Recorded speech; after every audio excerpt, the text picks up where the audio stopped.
worst possible thing you could say when you walk into a car dealership. I spent 5 years with Mercedes-Benz, 5 with General Motors, and the worst thing a person could say when they walk in is, if you could just get me to this payment, we got a deal. So your loan's probably still like 19, which means you got to pay to get out. You're upside down. It's called negative equity.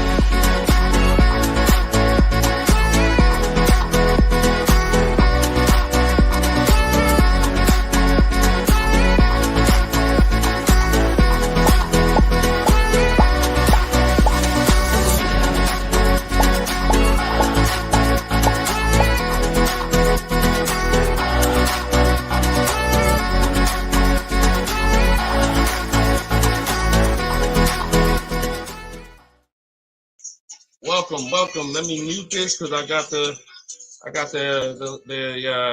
audio going on my phone. We're on Instagram Live. This is our May 7th, Tuesday, May 7th, Car Questions and Answers live stream. I am your host, Deshone the Auto Advisor.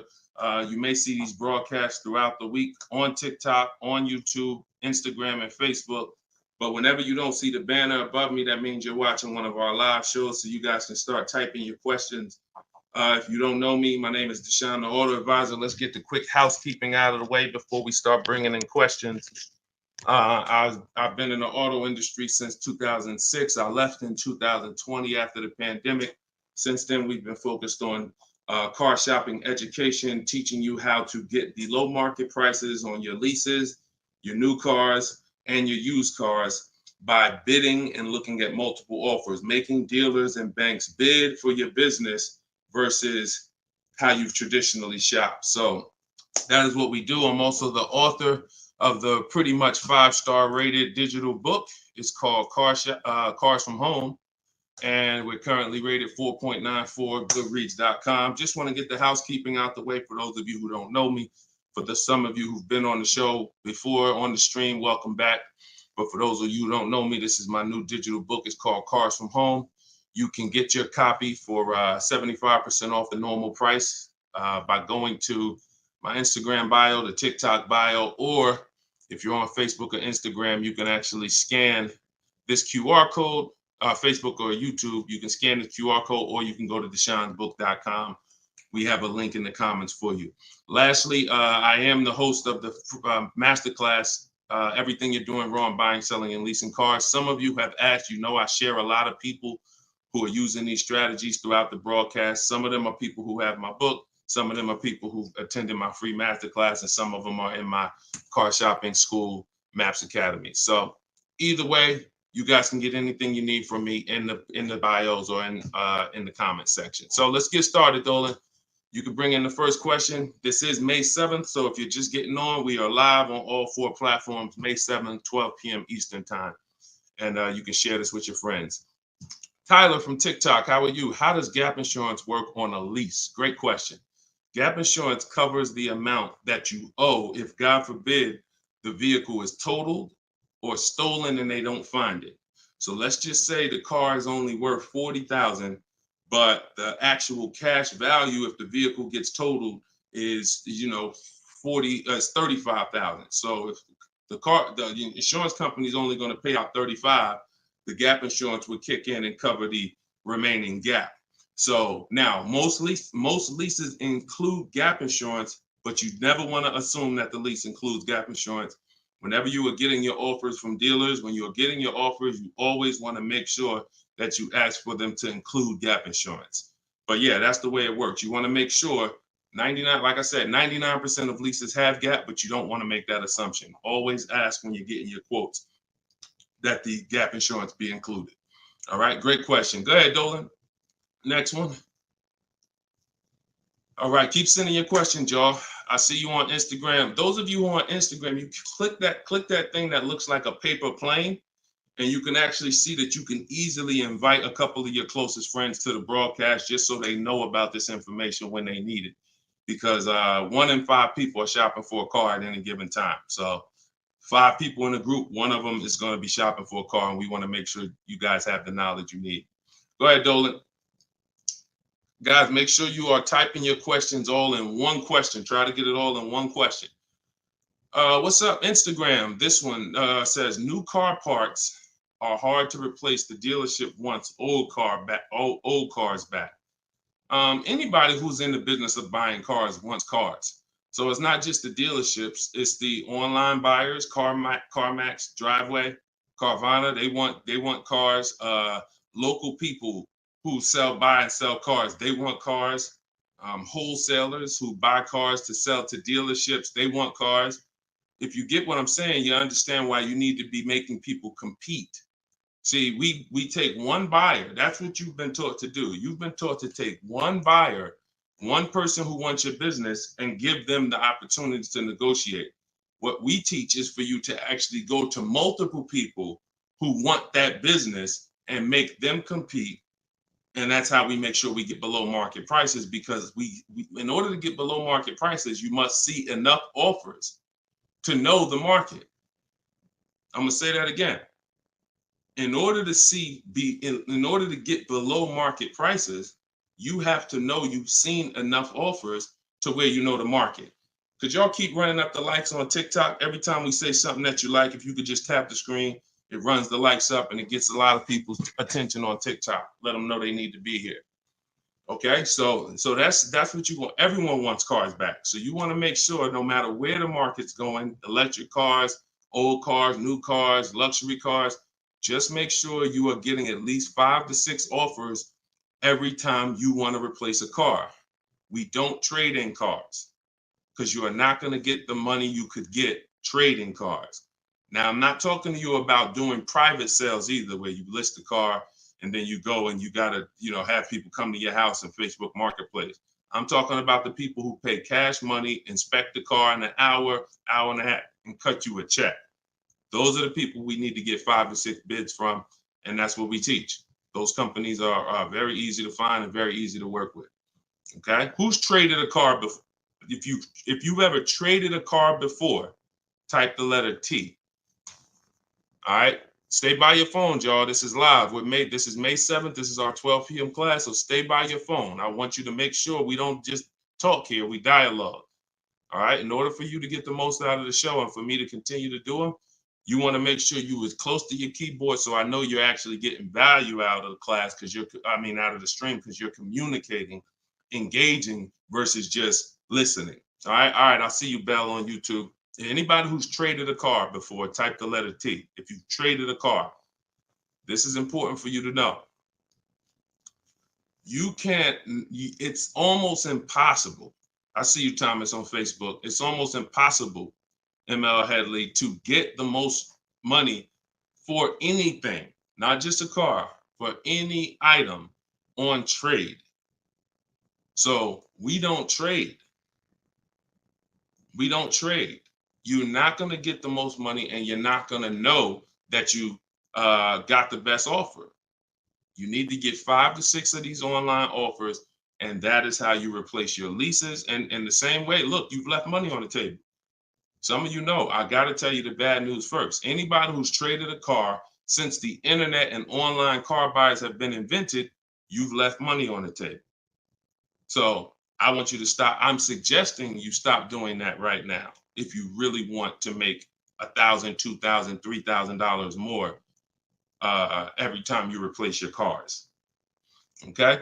Go ahead, Dolan. Shoot the next one in. Jock from TikTok, how can I get rid of negative equity with a lease? First of all, let's talk about why do you have negative equity. This is improper deal structure. So if you went over your mileage, that means listen, you should not be taking a lease for 10,000 miles per year knowing you drive 15. Because frankly, to go from 10,000 a year to 15,000 a year is only about $40 for most cars. $40 more a month, and you get to go from 10,000 to 15,000 miles per year. So it's no excuse that, taking less miles than you need and then having to deal with mileage penalties that you shouldn't have had in the first place. So we see. So our solution for negative equity is to always in most cases to roll it into a lease, because the cause usually for negative equity is you buy your cars. Somebody told you don't lease, you listen to them, but you don't keep your cars long enough to outlive the depreciation. So you buy your cars and you replace them, usually by trade, in a short period of time, 2, 3, 4, 5 years, 6 years, and that's too short of a period of time to replace a car because of the depreciation. But with a lease, you should not have negative equity. Negative equity is something, you have a penalty because you don't owe. Negative equity means the object you owe a loan on is not worth that. So you owe 20,000, but the car is only worth 15,000. In your case, you have agreed to drive 30,000 miles over 3 years, but you're driving 40,000 miles. You drove 40. So you need to pay that penalty in order for you to go to the next car. Okay? It should have been in your lease to begin with because you pay less for it if it's in your lease. You pay probably 15 cents a mile. Where on a penalty, you're going to pay 25 cents a mile in a lot of cases. So what you want to do is you want to consider this: staying in the car, waiting to the end of the lease, and if whatever your mileage penalty is, rolling it over to the next car as far as work your deal out. This is what I would be doing. One, I would do an equity assessment. Before we even talk about this, you need to do an equity assessment. The equity assessment is step 2 in my process. The name of my book is Cars from Home, 7 Steps to Saving Time, Money, and Avoiding Dealership. So it takes you all the way through the journey of getting your car from home while you are at home.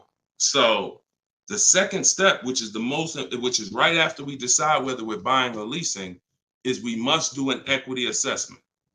Some of you, who has a car that they're going to be replacing to get a car? Type me. If you have a car, it could be a lease or it could be you own it, but you're going to be, next time you car shop, you're going to be replacing that car. Who's in that situation? Type me. Stay by your keyboards. Let's go. We're live. This is May 7th. Wake up, people. Wake up. School me. All right, me, I see you. All right. What's up? Y'all can we run the lights up on TikTok? Can we tap the screen? Can we tap the screen if y'all gonna spend time with us on TikTok? Tap the screen. All right. Okay. Let's go. Let's go. Come on, don't play TikTok. I'll close the broadcast. All right. Y'all not paying me nothing. Okay. So I'm asking you for a tap of the screen if you want to stay on with us. All right. We could definitely go TikTok. We could go Facebook, YouTube, Instagram if y'all acting funny today. We got no problem. All right. I appreciate it. I see y'all now. I see the lights running up.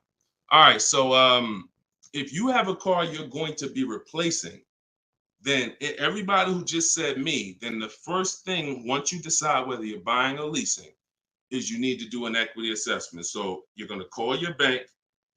If you don't have a bank, the car's paid for, then you can skip this step, but you're going to call your bank. You're going to find out what your payoff is.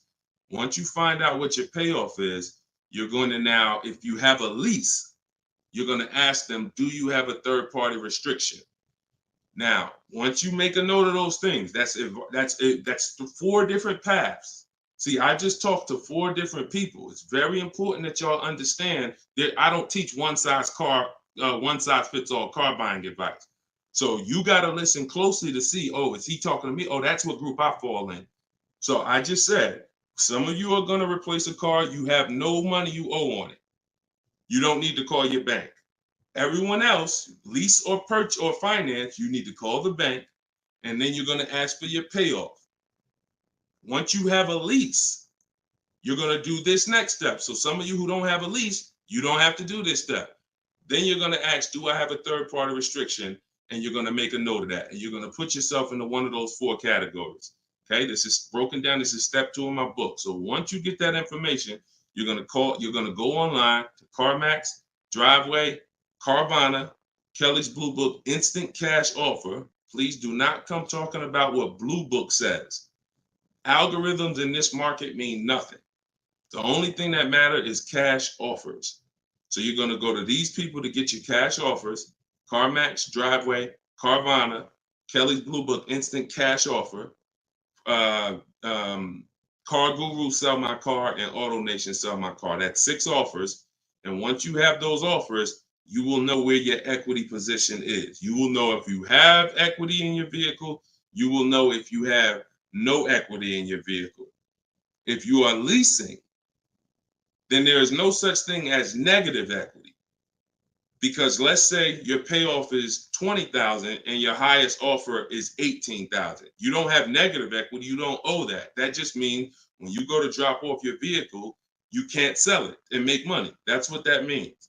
Now, if you have a mileage penalty like this gentleman may have, that's different. But that's separate from the equity assessment process. You need to know, what is the asset that I'm driving? What is the asset, the car that I have in my possession, worth on the market? And what do I owe on it? And is there equity there?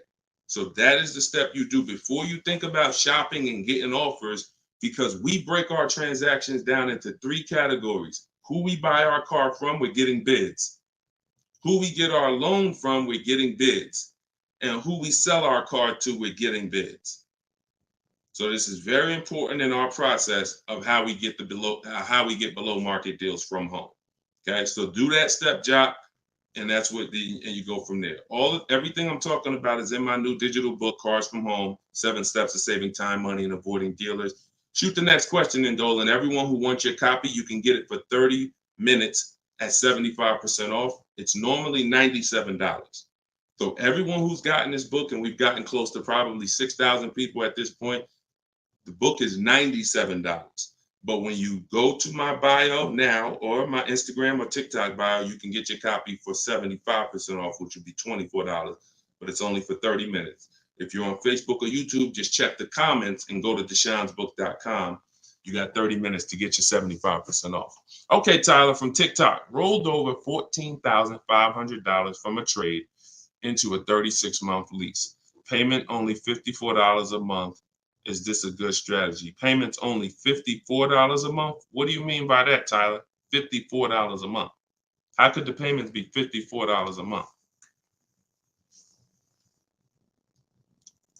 You need to know how much you're rolling over into the new deal, because let's say, for example, you have $14,000 of negative equity.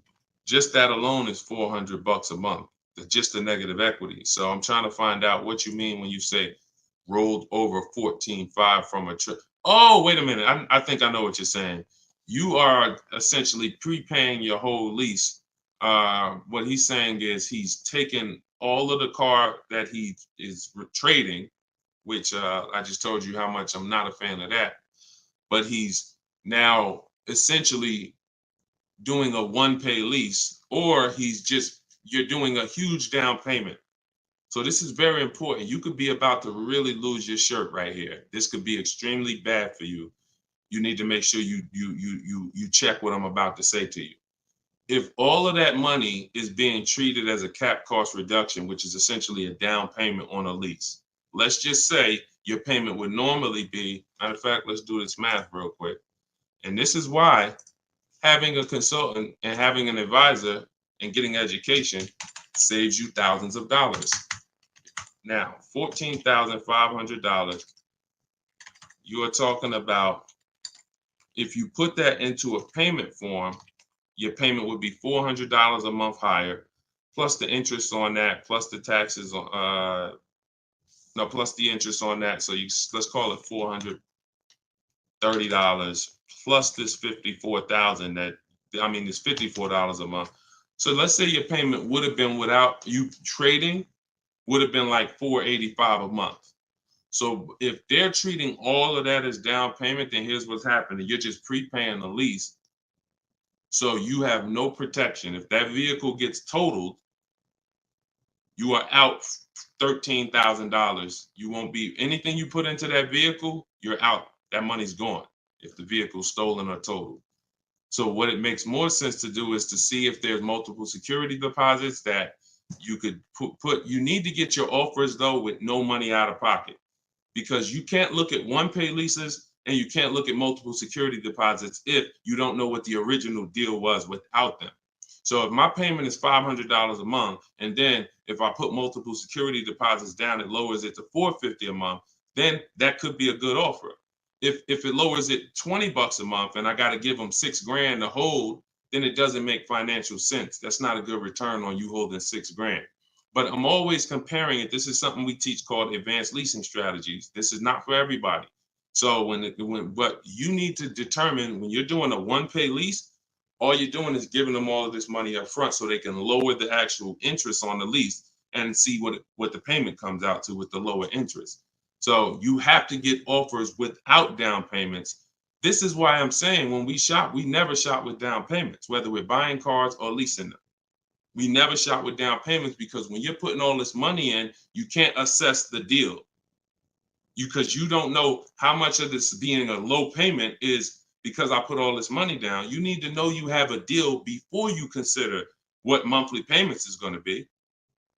If I'm getting a lease and I shop my offers and my lease deal is under 1%, or my best offer is under 1%, no more than 1.5, somewhere in between there, I know I have a good deal, regardless of how much I'm going to put down.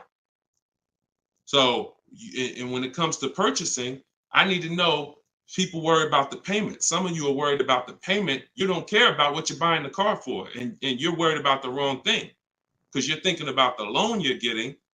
You're not thinking about the car you're buying. Before you think about, hey, what's a good payment on this car? No, the better question is, who's the dealer that's going to sell me that car for the lowest price? Deshone, I want to get this BMW 4 Series. What's a good payment on that? No, you're going to get a BMW 4 Series. Who's the dealer that's going to sell you that BMW 4 Series for the lowest price? If 20 dealers, if say 10 dealers have that car, $60,000 car, some dealers are going to sell it for 65, some are going to sell it for 60, some are going to sell it for 57. You need to get these offers before you worry about what the payment's going to be. And that's a whole different philosophy. This is what I teach. So I'm never going to be in the business of not teaching you to understand the numbers because we make it simple. Whether you're using my book, whether you're paying attention on these live streams, when you are shopping multiple offers, you eliminate this. You cannot be a payment shopper because you'll just be throwing money at deals and thinking you got a deal, but you didn't get a deal. You just threw so much money at it that it lowered your payment to something that you felt good about. Doesn't mean you didn't overpay for the car. All right? Very, very important, y'all. This is $3,000 to $5,000 to $7,000 to $10,000 mistakes. These aren't $100 mistakes. Listen, look, people right now are so distracted. They are asleep. They are asleep. The only way people could continue to make money is people stay asleep. It's not so when I tell you the conversation, you are taught to, when you're buying a house, get help. Make sure you have a plan. Work with the best people. Get a home inspection, even if you're not going to buy the house, right? Don't you get a home inspection even if you're not going to buy the house? Don't you risk $400, $600, $800, even if you're not going to buy the house? Why? Because you want to protect yourself from making a $20,000 to $50,000 mistake. But with cars, this is the only thing that you think, oh, I could just do this on my own. Knowing that every time you buy a car, you have a little buyer's remorse. You hope you hope you didn't overpay. You hope you didn't. So lock in. The only way you are going to win and be like these people that I show on the show all the time, like you see just a ton of people that's paying ridiculous prices, below market prices. And I got more to show y'all. Like my next show, I got like 3-4 million people that hit me with their deals they got in the last 2 weeks that I haven't even pulled in yet. Like you're not going to get these prices until you take car buying as serious as you take buying a small house. Once you start doing that, then you'll start saving 5 and 10 and 15 grand on some of these cars. Until then, you're gonna keep just moving the way they want you to move. Go ahead, Dolan.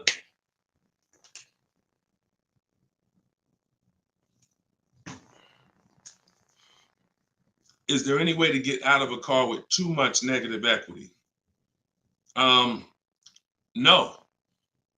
Negative equity is what I call a bad credit for people with good credit. You could have an 800 score. If you have too much negative equity, you're not going anywhere. So the first thing to know is what's the cause. See, we could sit here and we can cure the problem, but until we know the cause, you're just going to go and you're going to repeat the problem. The cause is you're not leasing, but you're not keeping your cars 8 years. So what you're doing is you're losing on depreciation. Your car's value is going like this. You buy your cars, it goes down 15%, 20% the first year, 15%, 12%, 12% is losing thousands of dollars in value for the first 5 years. And then that's when you go to trade it, or that's when you go to replace it. So you don't keep the car long enough for it to start losing a little bit of value because somebody taught you you could just switch cars anytime you want. Buy them and switch them, buy them and switch them. This is a depreciating asset, and you're going to lose every time doing that compared to someone who's getting great lease deals. So if you're not, our rule of thumb is if you're not buying your car to keep it at least 8 years, you should be shopping for great lease deals, not purchases. So you need to know the cause. Now, once a lot of you figure that out, that that's true, and you learn that all of this bad structure has cost you, you're going to lease. You're going to say, Deshone, I'm not keeping my car 8 years. I'm leasing my next car. If you don't have too much negative equity, then what you should be doing is trying to cover the difference. So you're going to do that equity assessment process that I laid out about 10, 15 minutes ago. You're going to do that equity assessment process. If you only have a $1,500 to $2,000, $3,000 difference between your best offer and your highest offer, I mean, let's say you owe 20 grand, but somebody's going to offer you 18, then I would pay off the difference all day long because I'm still winning with a bidding system on there. See, when you get bids, even when you have negative equity, that's still you're still getting the most money for the car you can get, which means your negative equity amount is going to be the lowest it can be. So you always want to explore if I could pay the difference between my highest online offer and my negative equity, that's the best. Because once you can't do that, now you eliminate the ability to be able to participate in a bid because you have to trade. This is the only time where we have to trade because you need somebody to finance that negative equity because you can't pay the difference. You don't have the cash to pay off the negative equity. See, if I know that I can cover my negative equity by selling the car to CarMax and I pay $2,000 and I'm out of it, that means now I can get bids for my replacement car, which is what we do. So I can get the lowest bid for the car I'm buying, the highest bid for the car I'm replacing, the lowest bid for my interest if I'm buying. Once I have to trade because I have too much negative equity, I can't do that. I can only get the bid for the car I'm buying, and then I have to ask that dealer to roll my negative equity into the car that I'm buying. And the problem with that is that dealer is not going to win a bid. So even though CarMax may have been offering you 18, that dealer may only be able to offer you 16. So what would have been $2,000 of negative equity is now $4,000 of negative equity. That's why paying the difference is always best if you want to maximize the deal and get below market deals. That's it. But if you have too much negative equity, you can't do that. Now, it's very important that you understand something regarding the car you're replacing your negative equity with, the next car you're going to buy. You can see Sean uses our bidding strategy. He's in our private group. For all of you who want to know about my private groups and you have to attend, there's people who ask me, who are these people? You must attend my masterclass in order to be eligible to be in our educational course. So this is but what it is my book in video form with coaching. So the 7 steps are the same. Those of you who are using the book to get to your goal, use the book. It's just different ways of learning. So anyway, you can see Sean here he got his bids and he found a car that had a $15,000 rebate. He didn't know that, a $15,500 rebate. So if Sean wanted to bring negative equity over to this vehicle, he's buying the car so low with all the rebates, he could bring over 5, 10, 20 grand of negative equity and he's still going to be able to do it. Because as long as you're getting a big discount, you actually can, the bank is not going to lend 25% more than like 25% more of the car's value. So you can't slap 10 grand of negative equity on a $30,000 car. And the bank is going to look and say, why would we lend $40,000 on a car that's worth 30? There's something called loan to value ratios. It's in all forms of lending, loan to value. So you have a cap based on the price of the car. There's only 25% or so more that the bank is going to lend. So if you're trying to do no money down deals, having too much negative equity prevents those. So this is why we need to get out of negative equity and stay out of it and start leasing.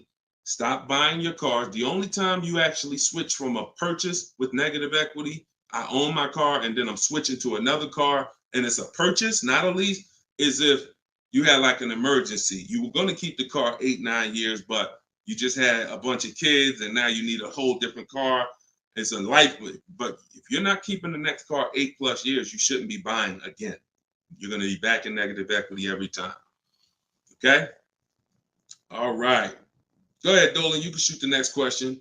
TikTok, I see y'all. We are live. This is May 7th. This is our 12 p.m. Eastern time show. If y'all can, every couple minutes, if you could tap the screen, if you're enjoying the show, if you're enjoying the stream, keep running the likes up on TikTok. Appreciate y'all. All right. Instagram. My lease on a CX5 is coming up. CarMax value is showing 21,000. My buyout is like 18. Should I buy it and keep it? No. Why would you go from a lease with a great, and look, I'm going to talk different on every show because I know some of you are new. Okay? Who's new here? If this is your first time ever on a live broadcast, on a live stream with us, just type the number 1 and then we'll answer the brother's question here. Who's new? All right, I see you, Khaleesi, on TikTok. I see you. If this is your first time on a stream, you've never been on Car Shopping Questions and Answers with us, type new. Okay, I see you, Matt, on Facebook. I see you, Vince, on Facebook. Melanie on YouTube. DJC Square, I see you. Okay, I see you, John, on YouTube. Okay. All right, TikTok quiet today, boy. I never saw TikTok this quiet. They ain't hitting no likes or nothing. That's all right. God bless them. God bless them. All right, so Instagram. Let's talk about this. Let's talk about this equity position you're in. Right now, you could sell that lease and make $4,000. Why would you want to go from a lease, which is a not keeping my car 8 years? I want full warranty. I want low payments. I want to drive a lot of car for a low amount of money. Now I can shop for this new deal, get a great deal on the CX5. Just so you know, understand something.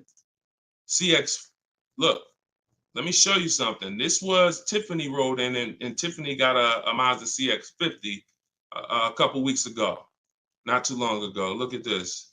So let me show you just kind of what this could look like in a great world. So you understand, she got a 2024 Mazda CX90. She literally paid 44. The sticker price on it was 44,000. She used our system. She actually wrote.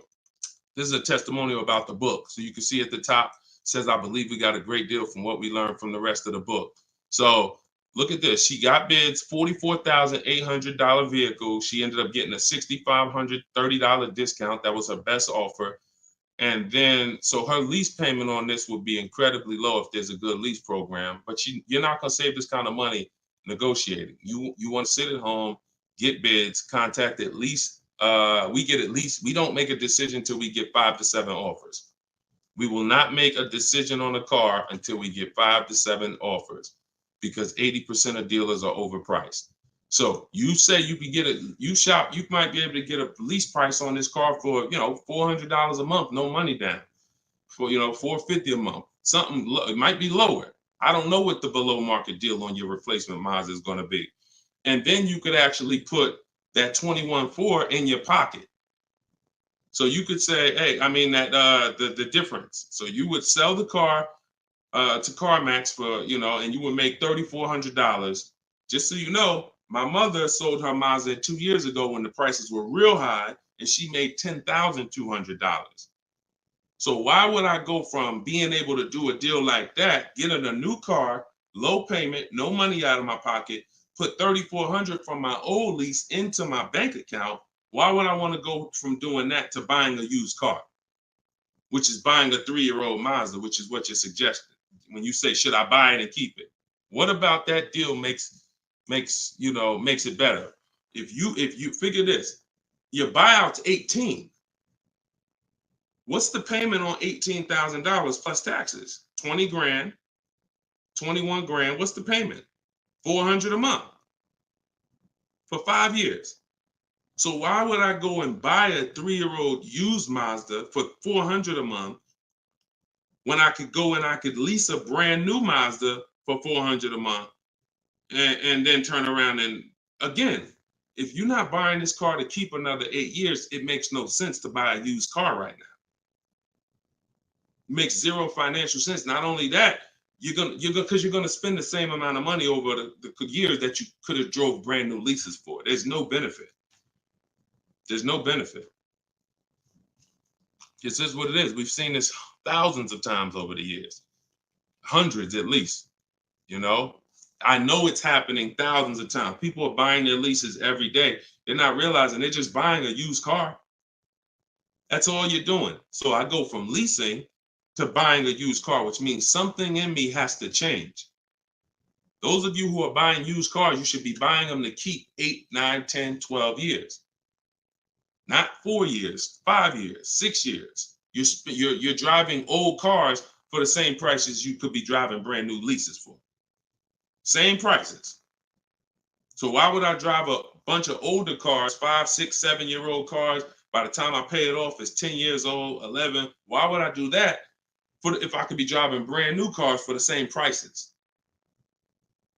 So it's important for you to understand. That's why this is the first step in my process is we got to know, should we buy or lease? And the only people who should be buying are 8+ year people. The goal is to keep the car 8 or more years.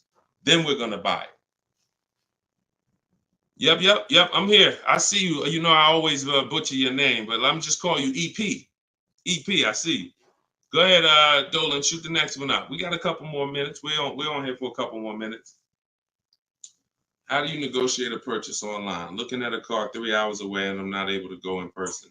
So what I would do if you've done all the research to make sure that car is a great below market price, if that's a below market price, then what I would do is I would call and verify that there's no fake fees that are not online. So when you see a car that has a $28,000 price, we're going to call and make sure that what the fees are should only be tax, title, documentation fee. Tax, motor vehicle fees, and documentation fee should be the only prices, only fees.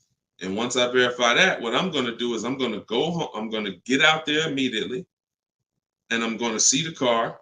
And if it's a great price where I'm saving $2,000-$3,000 above below the market value on those cars, then I'll go out there and I'll make sure that I post up in a motel for one day, because you never want to go out there and take the car immediately, because unless you're paying cash. If you are paying cash, that's different. But if you're getting a loan, we need at least one day to do our bank bidding process. Because you could go out there and say, all right, now this is the best price on a used car. Yeah, but now I'm going to pay 2 points, 3 points more in interest, letting the dealer get me the loan. So I'm essentially giving that $2,500 or $3,000 that I saved right back to the bank. I'm not giving it to the dealer, but whoever the bank is. So we always need one day to come home, let banks and credit unions bid so we could get the lowest interest rate. And then we call that dealer and we let them bid against it. But that depends on how you're going to pay. But that's the process. You get out there, you test drive the car. That's why all of our used car research is done from home. All of our used car research is done from home. By the time we get to the dealer, the only thing we're doing is going there to test drive the car and lock up the deal. The prices we've already verified is the lowest prices in the market. So once we verify there's no bogus fees, that's our process for wrapping up the deal. That's right, man. You know I'm always watching and unlearning and relearning, boss man. Appreciate you. I appreciate you, EP. Always a pleasure. All right, go ahead, Dolan. Yeah, some of you are looking for your used cars locally. There's no way you're getting the best prices. If some of you are looking for your used cars 25 miles, 50 miles, 100 miles, there's no way you are getting you're getting below market prices. That's just not enough inventory to look at for you to see, Oftentimes, it's literally a dealer that's an hour, 2 hours, 3 hours away who may not be in the city. They don't have the traffic that that person has, and oftentimes they'll have a below market deal because of their particular circumstance. So if you're just shopping 10, 25, 50 miles outside of your radius, that's just not enough of a radius to get the below market deals. My brother leases up, he's over miles. Equity assessment. That's it. I just went over that about 20 minutes ago. I can't go over it again because it's people who watch the stream and it's not fair to them, but we do have this stream on replay. If you go to YouTube or if you go to my Deshone the Auto Advisor Facebook page, and you can find the section that I did only on that. Okay, it's called the equity assessment. We had another person on here that's over miles. And, once you do that equity assessment, then you want to weigh that, compare that to what the mileage penalty is. Because some people, the mileage penalty is only going to be $750, $1,000, $1,500. You could have that rolled into your next lease offer. What you do is just negotiate your best lease offer and then say, hey, look, I need you to cut a check for, $1,500 to my old lease company. Now that's going to raise your payment. So if I got a below market deal, let's say, give you an example. Let me show you with a real life example. So, so Charles, let's say Charles, he gets his Hyundai Palisade, he gets it for $597 a month, but he has a mileage penalty of, $1,500 that he needs. This dealer who won his business, he needs them to pay that to his old lease. So they're going to cut a check for $1,500, but that payment, that $1,500 now goes into his new deal. So it's just like negative equity. It's going to raise your payment up, which is why we bid this out and we don't bring stuff over. We don't bring mileage penalties over until we have already found the dealer that we're going to buy our car from, because they've given us the biggest discount. But yeah, that's what you would do. And whatever the mileage penalty is, you're adding it to your next lease. So you're paying it either way is the point. You're not getting out of a mileage penalty. It's just all about and the only way you can get out of it is if you sell the car. So that is how you get out of it. Because when I sold my Jeep Grand Cherokee lease, I was over miles by probably, I think I had 42,000 miles on it, and I contracted for like 39. But that's because I extended the lease. And when I extended the lease, I was doing more driving, and I just said, I knew I had so much equity in the car, because again, that's when cars were worth literally $7,000 to $12,000 more all through the pandemic. 2020, 2021, 2022, we had people cashing out, making $8,000, $10,000, $12,000. Some of you might have saw some of our videos and used what we were teaching then. So once you do that, that's the only way you get out of a mileage penalty is you sell the vehicle, and then it's all whole. But if you're not doing that, that mileage penalty is going to be paid. It's just what I just told you is a way to get the deal done without having to pay the mileage penalty out of your pocket. You're rolling it into your next deal. All right, go ahead, Dolan. All right, y'all, this is our Tuesday 12 p.m. stream. We're on here for a few more minutes. Keep your questions coming. Try to get to as many as we can. Everything I'm teaching y'all, if you guys do not want to remember this, if you're like, Deshone, I want something where I can see step-by-step your plan, you want to go to deshonesbook.com. We got the banner on the screen. If you're watching us on TV, you can scan the QR code with your phone, and you can get my new book. It's a digital book called Cars from Home, 7 Steps to Saving Time, Money, and Avoiding Dealerships for 75% off. So you'll get it for $24. You won't pay the normal $97, but it's only for 30 minutes, okay? After 30 minutes, it's normal price. You guys that are on TikTok, you can get yours in my TikTok bio. There's a website there, as well as an Instagram, my Instagram bio. All right, get your 75% off if you don't want to get it, if you don't want to remember any of this. All right, so Guitar Jams, YouTube, what's the best price to negotiate over sticker price? For example, a car is a $26,000 sticker, but I'm only wanting to put $27,000 in cash. Is $1,000 difference enough to avoid all BS fees? See, that's a problem. See, let me show you how you're actually hurting yourself by doing this. You're not getting bids. You're not getting multiple offers. If you're looking at a new car like this, a $44,000 car, You go in and you assume what a good deal is going to be. We never assume what a good deal is going to be. We have to reveal what a good deal is by getting multiple offers from home. So we sit at home. In my way, we use the computer and we're going online and we're going to dealers' websites. I have scripts in my book. So all you're doing is copying, pasting my scripts to use this. Now, if you're doing it your way, you just want to make sure your goal, you could do it by phone.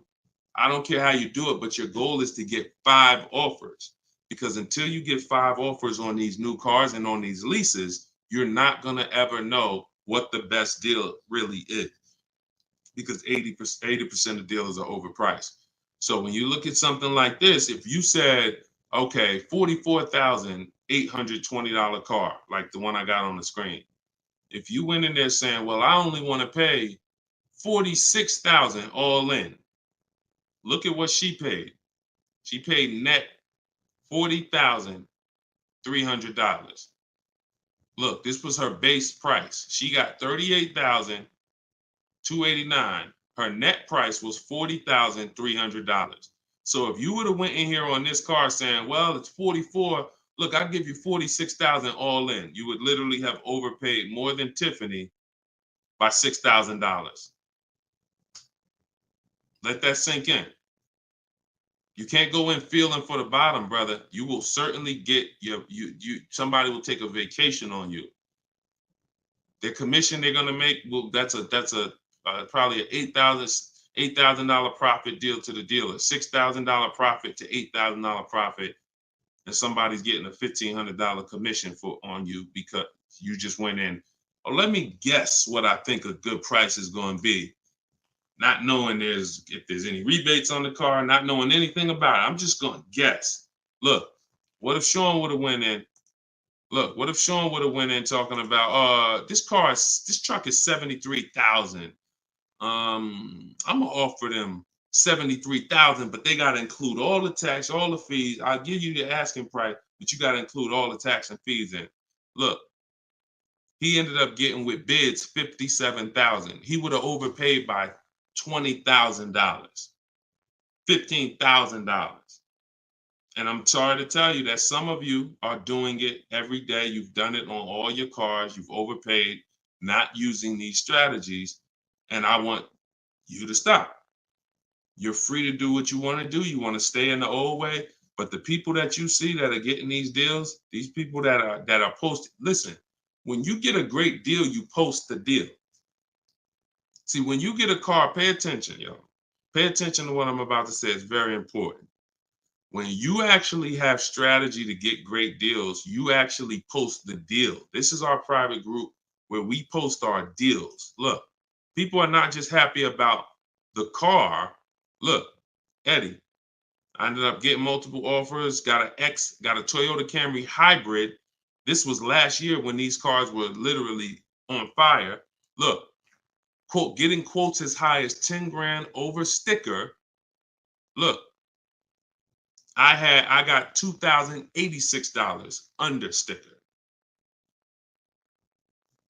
$10,000 over sticker was his highest quote for this Toyota Camry hybrid. There are people who paid that. There are people that paid 5 grand over sticker for the same car Eddie got.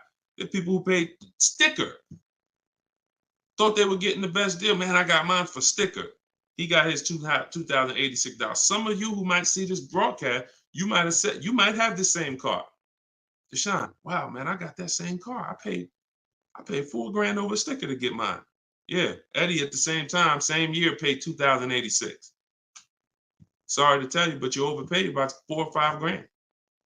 This is real. We're not sitting up here doing this talking about hundreds. There's nothing y'all hear me talk about in these streams that had hundreds of dollars. And frankly, unless you are rich, you can't afford to lose $2,000, $3,000, $4,000 every time you buy a car. You can't afford it. This is where you're losing. So what I would tell you, Guitar Jams, is do what I just said over the last 10 minutes. Get bids. If you want the system for doing it, that's in my book. If you want to do it your way, I don't care how you do it. Just get at least 5 to 7 offers so that you can see where the best offer truly is. 8 out of 10 dealers are overpriced, and you don't know how bad they're overpriced until you get all your offers. 10 grand overpriced, 5 grand overpriced. All right. Go ahead, Dolan. Shoot the next one in. Great question, though. Can you get a deal when you build your own car? Absolutely, Sherry, but you want to get those offers before you agree to buy something from anybody. So if I'm ordering a car, I'm getting 5 offers, 10 offers. I'm getting 5 to 7 offers, not 10 offers. See, in my book, I have a process called the 25 to 5, where we connect with 25 dealers online in 20 minutes. And our goal is to get 5 to 7 offers in 48 hours. So once that happens, we don't order a car until we verify the car doesn't exist in the market. See, because when you walk into a dealership or call 2 dealerships and they say, oh, we don't have that car, but we could order it for you. Now, what are you doing? You only talk to 2 dealers. What about in the 25 dealers that we talk to? What if 7 of them or 10 of them have that car? So you just talked to 2. Now they got you ordering a car. We don't order until we talk to these 25 dealers online and they tell us, hey, nobody has it, or it's only 2 out there, then we might order. But that car could be sitting right around the corner from you, or 30 minutes away from you. People could have 5 of them. An hour away from you, people got 3 more of them. But because you're just local, you think, oh, I need to order this. We don't order until all of those dealers tell us we don't have that car. And then when we send out our order request, we're getting quotes from all those dealers. So we're getting probably at least 10 offers. When we go to order, we're probably getting 10 offers because all of those dealers we've already been talking to. And any of them could order us a car. I had a young lady 2 years ago, no, last year, the new BMW came out, the new BMW X4M, and she got quotes. And to order, nobody wanted to give her below sticker price. Some were higher than sticker. The person who won the bid was giving her $3,000 below sticker.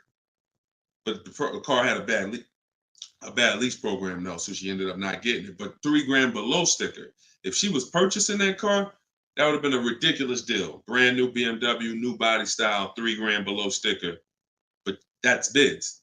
And we do that in 45, 60 minutes. Before you even get home from the grocery store, we already got the bids, and we're not putting in 60 to 90 minutes to get this done. So my process is not just money, it's time. I don't want to spend more than 60 minutes to get a car. And I could get any car, any price. All of these people that you're seeing, Danielle, Kimberly, Bonita, all these people right here, Charles, they could get that Zafrina, they could get these cars, they could get these same deals that y'all seeing, and they're probably 90 minutes. Some of them might be 60 minutes because it was their first time, second time, some of them. Second time you get it, you're probably 60 minutes because it's a repetitive process. Getting a car, getting these bids is so repetitive, you'll see. This is what I should have been doing years ago. I don't know why. So easy. All right, go ahead, Dola. Shoot the next one in. What's up, Sus? Ralph Morales. K. Michelle, I see you. That's not the K. Michelle, I know. What's up, John? I see you. Steps if the lease has a third-party restriction. So if the lease has a third-party restriction, we're going to get bids from whatever dealerships make the car. So if there's a Nissan and I have equity, if I have $2,000 or $3,000 or $4,000 in equity, then what I'm going to do is I'm going to call and I'm going to get bids from the local dealers, because a third-party restriction means that it doesn't mean you can't sell the car. It means you could only sell to a local dealer who makes the car. So we still get bids. We get 3 to 5 offers from used car managers. And whoever makes us the best offer gets the car. And then they'll cut us the check for any equity that's in the car. But we always need to get the offers online, because that's going to tell us if we should even be pursuing. If we don't have any equity, or it's at a break even online, there's no reason for us we don't have any equity in the car. We're just going to return the lease. But the process of doing this is to prevent what a lot of people have done. You dropped off your car 2020, 2021, 2022 at a dealership.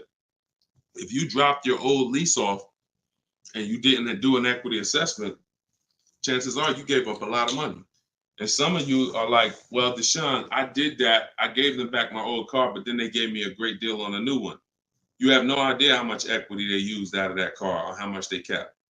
It was, like I said, my mother had $10,200 in equity. She could have literally, they could have gave her, if we would have went into a dealer, they might have gave her 4,000 of the equity and kept 4,000 if we were lucky. So, doing an equity assessment before the lease in process is to prevent giving away any equity when we drop off our lease. All right, go ahead, Dolan.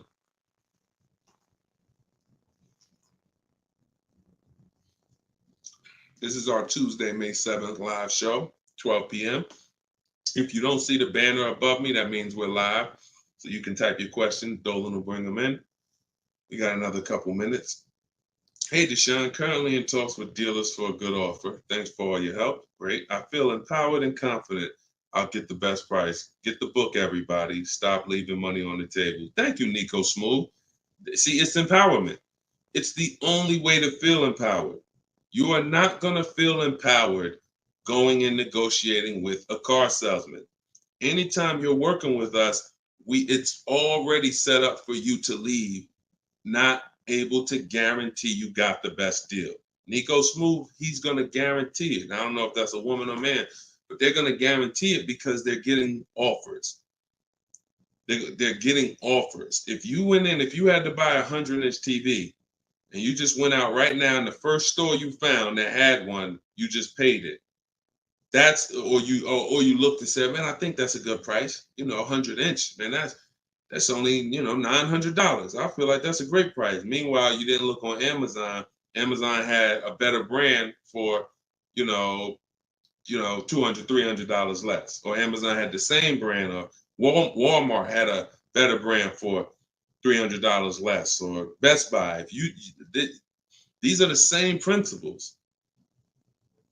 It's impossible for you to go into a car dealership and get a good deal and you don't know the market. The market you only know through getting offers. Once you get the offers, you see what the best market prices are and you pick the lowest one. That's how you get the below market offer. So I'm glad, Nico. Enjoy, and definitely send us your success story. Just like Tiffany did, email me your success story when you get that offer and you close that deal out. Way to go. Go ahead, Dolan. What's up, Todd Billions? Do you need to check dealers in other states? I live in Florida. Depends. We will go with, all right, so some people will do my strategy is called the 25 to 5. We're connecting with 25 dealers online. Some people, they do it through offers. If the state is not too big, maybe their 25 dealers is all,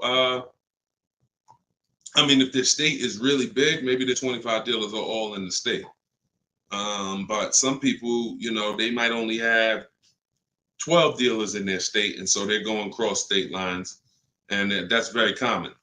That's very common. If you look at Sean posted in our group, and he said he ended up expanding his search to 150 miles outside his area to find this deal.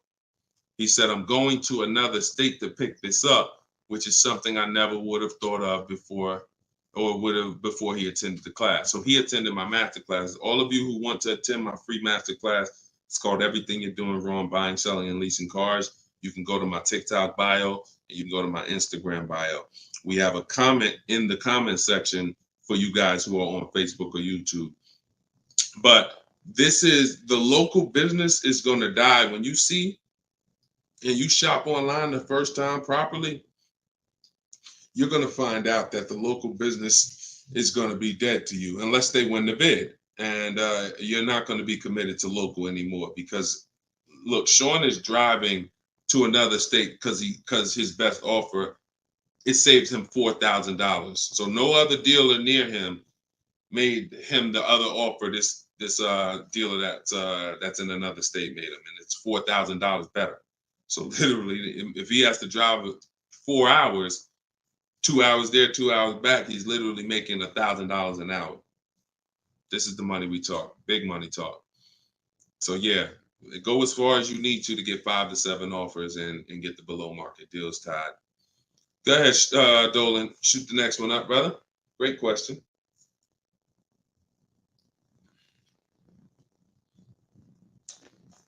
This is Charles Harris on YouTube. How are you?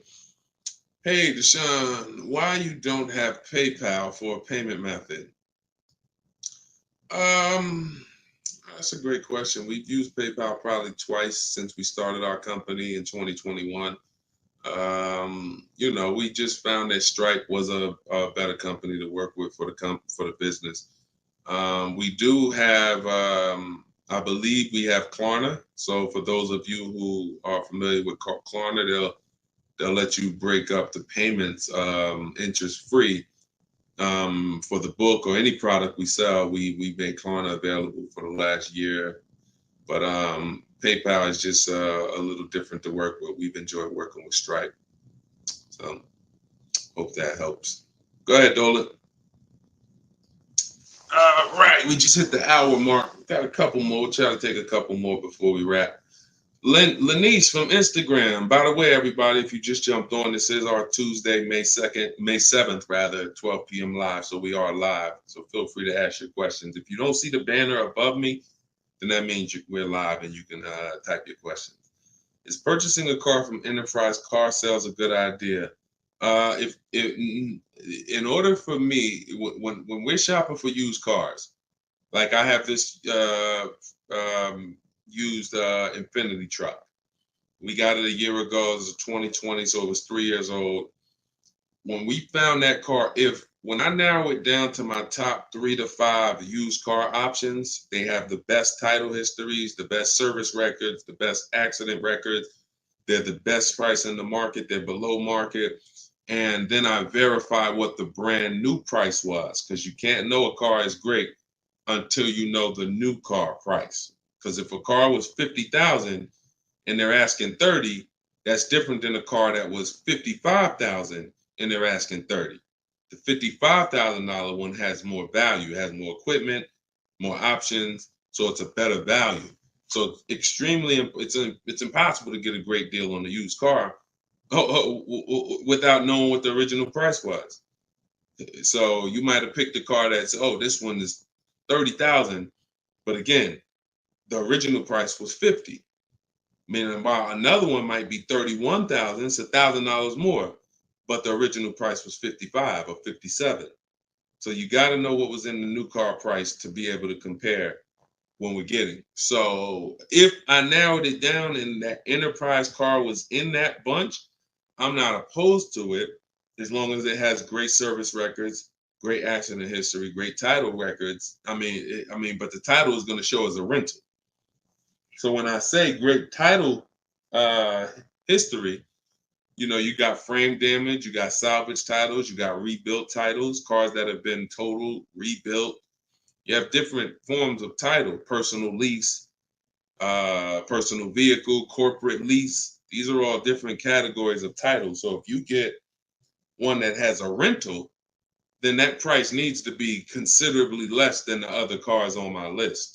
That's the only way I would look at it. Great service records, great accident records, and then compared to the other cars in my bunch, it's got to be $2,000 less than them.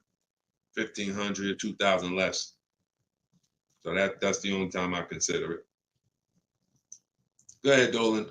Now, the way we shop for new cars and leases in my book, and the way I teach, is the 25 to 5 strategy. That's when we're connecting with 25 dealers online to get 5 offers, 5 to 7 offers, 25 to 5. When we shop for used cars, we're using my multiple marketplace strategy. So we're going on every marketplace that has used cars, 8 of them: CarMax, Carvana, Driveway, eBay Motors, Car Gurus, Cars.com, Carfax.com, Autotrader.com. We're going on all 8 marketplaces because these marketplaces have different prices, different inventory, and that's how we shop it, and we narrow it down from there. All right, Fo from TikTok. Best way to trade a vehicle and not be upside down.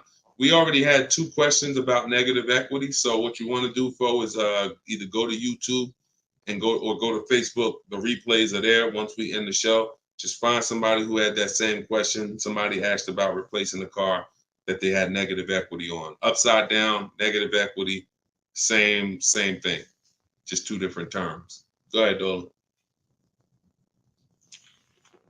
Everybody getting value out of the show. If you're getting value out of the stream, type $. Type a $. If you're getting value out of the stream, type a $. All right, everybody getting value? All right, I see you. Perfect. Good. Good. I see you, John. I see you, Tracy. All right, I see you, Sterling. Yep. I see you, Charlene. I see you, EP. Perfect. Glad everybody's getting value. Charlene said, thanks for the education. I just finished the first read of your book. Now I will start the process to buy a new car following the 7 steps. Congratulations, Charlene. Way to go. Now, some people choose to go the book step by step. So the last step that Charlene just said, step 7 is delivery. So you're not really getting, some people do this. And I can't, it depends on how you learn. The book is set up in a way where everything I teach is set up in a way when y'all hear 7 steps, it's set up where if we talked on the phone, I would be saying, do this first, call me back. Do this second, call me back. Do this third. And then by the time we get to step 7, we're setting up for delivery or the pickup of the car. So some people never read the whole book. They just do 1 step at a time and they never see step 7, me congratulating them for delivery until they are at that step. Some people read the book straight through and then come back and do the steps. So whichever way you decide is up to you. The quickest way to your car, the quickest way is to just do 1 step at a time and then not read forward until you get to that step. But everyone learns different, and everybody, that's just if you want the quickest way, you want to get a car in literally 48 hours, don't read the whole book. Read 1 action step at a time, cross it off the list, and get it done. And then you'll have your car in 48, 72 hours. Okay, go ahead, Dolan. TikTok, using your book, all of these lease prices I received are too high, over 1.5%. Next step. Well, as I mentioned, once you get 5 to 7 offers, that means that car has a bad lease program. Not the brand, the car. So that Jaguar has several cars. That particular one, and it could be that trim level, has a bad lease program, in which case I always say with leases, we want to have at least 2 to 3 options, because we cannot control the lease program. So whatever the dealer was, so if you see a 1.5% lease, 1.6, 1.7, 1.8, 1.9, then that 1.6, that dealer's beating everyone else. They're selling you the car less than everyone else. But if they're at 1.6, then that means their lease program is bad. That's why we always get 5 to 7 offers. If they're all over 1.5, that means the lease program is bad. And we do not lease cars with bad leasing programs. We go to our next choice, because you'll see, literally, it's day and night. A $60,000 car could have one lease price of $900, and then you have a $65,000 car like Frena got, $65,000 vehicle. She paying $579 a month. 2024 Jeep Grand Cherokee. Got it a little while back. So this is, lease programs make the difference. What we do is use bids to get the lowest price on the cars. We're gonna always get that. But once we can't control the lease program. So we always have 3 options. With purchasing, we don't need 3 options, because once we get our bids, we're gonna just find a dealer that's gonna be the lowest. Nothing else matters. We don't need to worry about a lease program. Go ahead, Dolan. German Tink from TikTok, I see you. If our credit is not good, I feel like we don't have room to negotiate. True? No, your credit, you do. You see, again, we're mixing the loan with the price of the car we're buying. That's where you're going to overpay. Because if you have a loan, you have bad credit, the only thing that should be affected is the interest you pay on the loan. That should be between you and the bank, the lender, not between you and the dealer. So what your job to do is, if you have bad credit, the lender you get your loan from is going to tax you for it. You're going to pay higher interest than what someone with good credit would pay. But what you should not be doing is overpaying for the car because you didn't get bids. So you can get bids for your car, and then you can use a company that gets deals done, that gets people loans, even with bad credit. And you know, I use Limbuzz. I recommend Limbuzz. I don't use them. I recommend them. So you could either, pay a high interest rate and get a great price on the car, or you could do what most people do: get a bad price on the car and pay a high interest rate because they're going and they're shopping desperately. So in my process, we would get with Limbuzz, get our pre-approval with Limbuzz, and then we would go and we would shop and get bids to make sure we're finding the lowest price on the car. See, once you learn what we're doing and you start doing what I'm telling you, using what we're talking about here, you're going to see the car price is independent from the loan. You've been taught to focus on the loan, which is how much my monthly payment is going to be. Oh, am I going to not be able to negotiate? The car's price we're negotiating has nothing to do with the loan we're going to use to buy it. Okay? So everything that I taught from today, guys, is in my book. It's my new digital book. It's called Cars from Home. You saw it if you were here earlier. We're rated 4.94 on Goodreads.com. Thank you to everyone who's reviewed the book and gave us 5-star reviews. You can get your copy in my TikTok bio for 75% off. That's $24. It'll be in your email in 2-3 minutes, in my Instagram bio.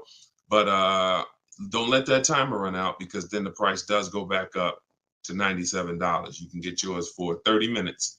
And the same thing online here on YouTube, Facebook. We have the banner here. You can scan this QR code with your phone if you're watching us on TV. And this is what we do, y'all. We do these shows throughout the day. You can see on what time we'll be live. So we'll be back for the next one shortly. And make sure when you see us, you hop on and ask your questions, all right? But let's go get these deals. Shout out to everybody who's committed to unlearning and relearning. In order for you to win with what we just talked about, you have to unlearn the way you were taught to car shop. You have to unlearn that and relearn the new way. All right? God bless y'all. Enjoy the rest of your day. See you soon.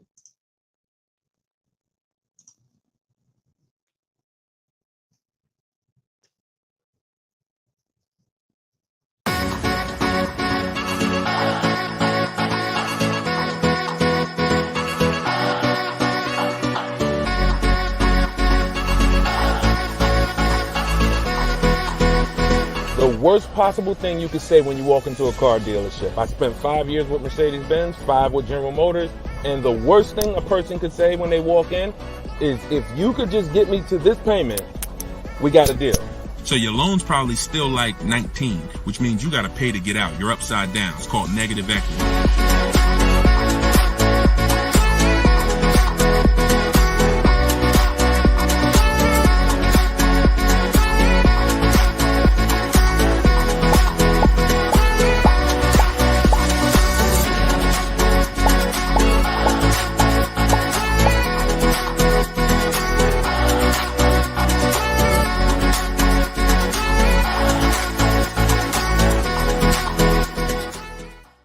In the next 12 months, if you are car shopping now, or in the next 12 months, I want you to type a 1 in the chat as you come in. My name is Deshone the Auto Advisor.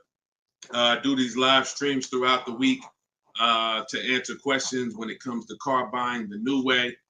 We've been doing this, helping people really since 2021 through education. And so we teach an entirely new way to car shop. A way that has worked for thousands of people before you. And I do these live streams so that you can ask your car shopping questions, and we can try to get you the answers that you need to help you get below market prices, which is the only thing we settle for. So thank you to the people who are tapping the screen on TikTok, running up the likes. I appreciate it. We have Dolan moderating in the back, so you guys can start typing your questions. Everything I'll be talking about is out of my new digital book. It's called Cars from Home, 7 Steps to Saving Time, Money, and Avoiding Dealerships. Thank you to all who have reviewed the book on Goodreads, putting the review page up now. Thank you for helping us have pretty much a 5-star rating And everyone, as you're watching this, you can get your copy. If you like what you're hearing, if you like this new way that you're going to hear on these streams of how to car shop, you can get your copy of my digital book for 75% off in my TikTok bio, my Instagram bio, or we have a banner up for you guys. Or you can go to deshonsbook.com. So no matter where you're at, that's your special offer. All right. So Dolan, you can bring the first question in. I see you, Paper Chaser. Welcome to the broadcast. I see you, Benjamin, on TikTok. I see you. First time people. Welcome to all the first time people. If you your first time here, type of 1. Mario Soto, I see you on YouTube. Welcome. This is Chris on Facebook. Hey, Deshone, are dealerships willing to order a car for you if they don't have a car with the options you want? Everyone is usually willing to order a car because every dealer can order. But you want to make sure whenever you're getting an order quote, you're getting at least 5 offers. 80% of dealers are overpriced. So you want to make sure you're always getting on a brand new car 5 offers. And then you'll see how different they are. I had somebody who, I think we're on episode 17. This is episode 17 of Car Shopping Questions and Answers. So on last episode, I spoke about a young lady who ordered a BMW when it first came out last year, the new body style new body style X4. And through bids, she saw multiple offers. Most dealers were charging her $2,000 over sticker price. But once she got her 5 offers, at least 5, she probably got set 5 to 7. Her best offer was $3,000 below sticker. So I always say when you're shopping the right way, it should be a $3,000 to $5,000 to sometimes $7,000 difference between your best offer, which is the below market offer, and your highest offer, which is, the highest of all the other offers. So that's when you know you're shopping correctly. So make sure when you're ordering, you're following that model so you can make sure you're getting your best price. And you do this right from home. You could do it by phone, or you could do it my way, which is using the dealer's computer, the dealer's websites. We do copy and paste models to get quotes directly with dealers, speaking with them on their website. So as long as you do it, that's all that matters. All right, great question. Shoot the next one up, Dolan. Let me open up my phone on Instagram. My phone battery is low, but hope. Okay. Yes, everybody. This is our Tuesday 7 p.m. live stream. So this is live. Whenever you guys don't see the banner above me, then that means we're absolutely live, and you can ask your questions. We rebroadcast these streams all through the day, so you can send your friends, family to them. But whenever you don't see the banner above me, that means we're actually live, so you can ask questions. Okay, go ahead, Dolan. This is from TikTok. I need a new truck. Any advice? Or the first thing, all right, I'm getting ready to tell you the first thing you think about when you are in your position. And this is the first thing that all of you should have thought about. If you haven't thought about this yet, you've already skipped something that is very important. The first step in my process is always to ask ourselves the most important question. Does anybody know? I know we may have a lot of new people on here, but does anybody know what the most important question is? It's probably going to take you too long to type it. So I just want to see if anybody knows what the most important question is. I'll give you guys maybe 5 to 8 seconds to chime in some answers. Can I afford it? That's a good one, but no, that's not the most important question. That comes a little later in the process. Come on, Benjamin, Charlie. Am I keeping the car 8 years? My man, way to go right there. DM me, man. I'm gonna get you a free copy of my book because I like that. All right, that's the most important question. Just DM me on TikTok. I can't read DMs, y'all. So if you actually have DM me, 99% of the time, I'm not gonna see it because I have a team that helps me with my social media. So I'm not seeing DMs because we just get way too many throughout the day. But in your case, yes, send me that. Yes, but that's the most important question because here's the thing.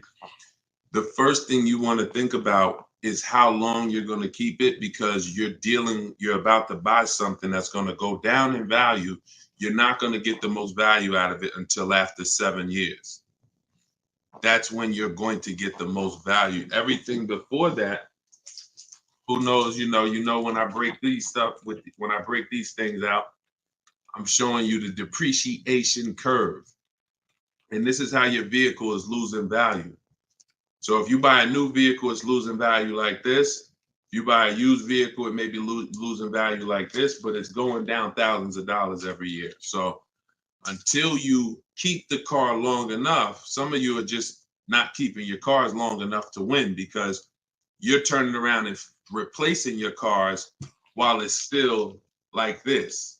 You're still losing $2,000, $3,000, $5,000, $7,000 a year, depending on the price of the car, in depreciation.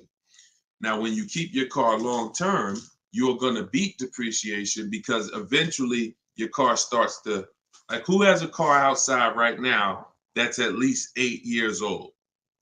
Who has a car outside right now that's at least 8 years old? Type how many years old the car is. I just want to demonstrate something, because if you skip over this, you're not going to be able to get a good deal. You can forget it. I'm telling you right now, I call this the most important question. If you get this wrong, forget about getting a good deal. It's impossible. And I'm going to explain why. This is not, if some of you are new here, I don't need to hype anything up. I love math. So I make math simple. You might not love math. I love math. And I know that when it comes to cars and buying versus leasing, it's a numbers thing. It's a math thing. And I'm telling you that if you're not going to keep your car long enough for the depreciation to level out, like you can see Chris here on Facebook, he has a car 10 years. Carlos, 10 years. Tyranny on YouTube, 10 years. Okay. Yep, I see you. Kura Cindy on Instagram, 14 years. Jeff Walkus, YouTube, 15 years. Now pay very close attention to this.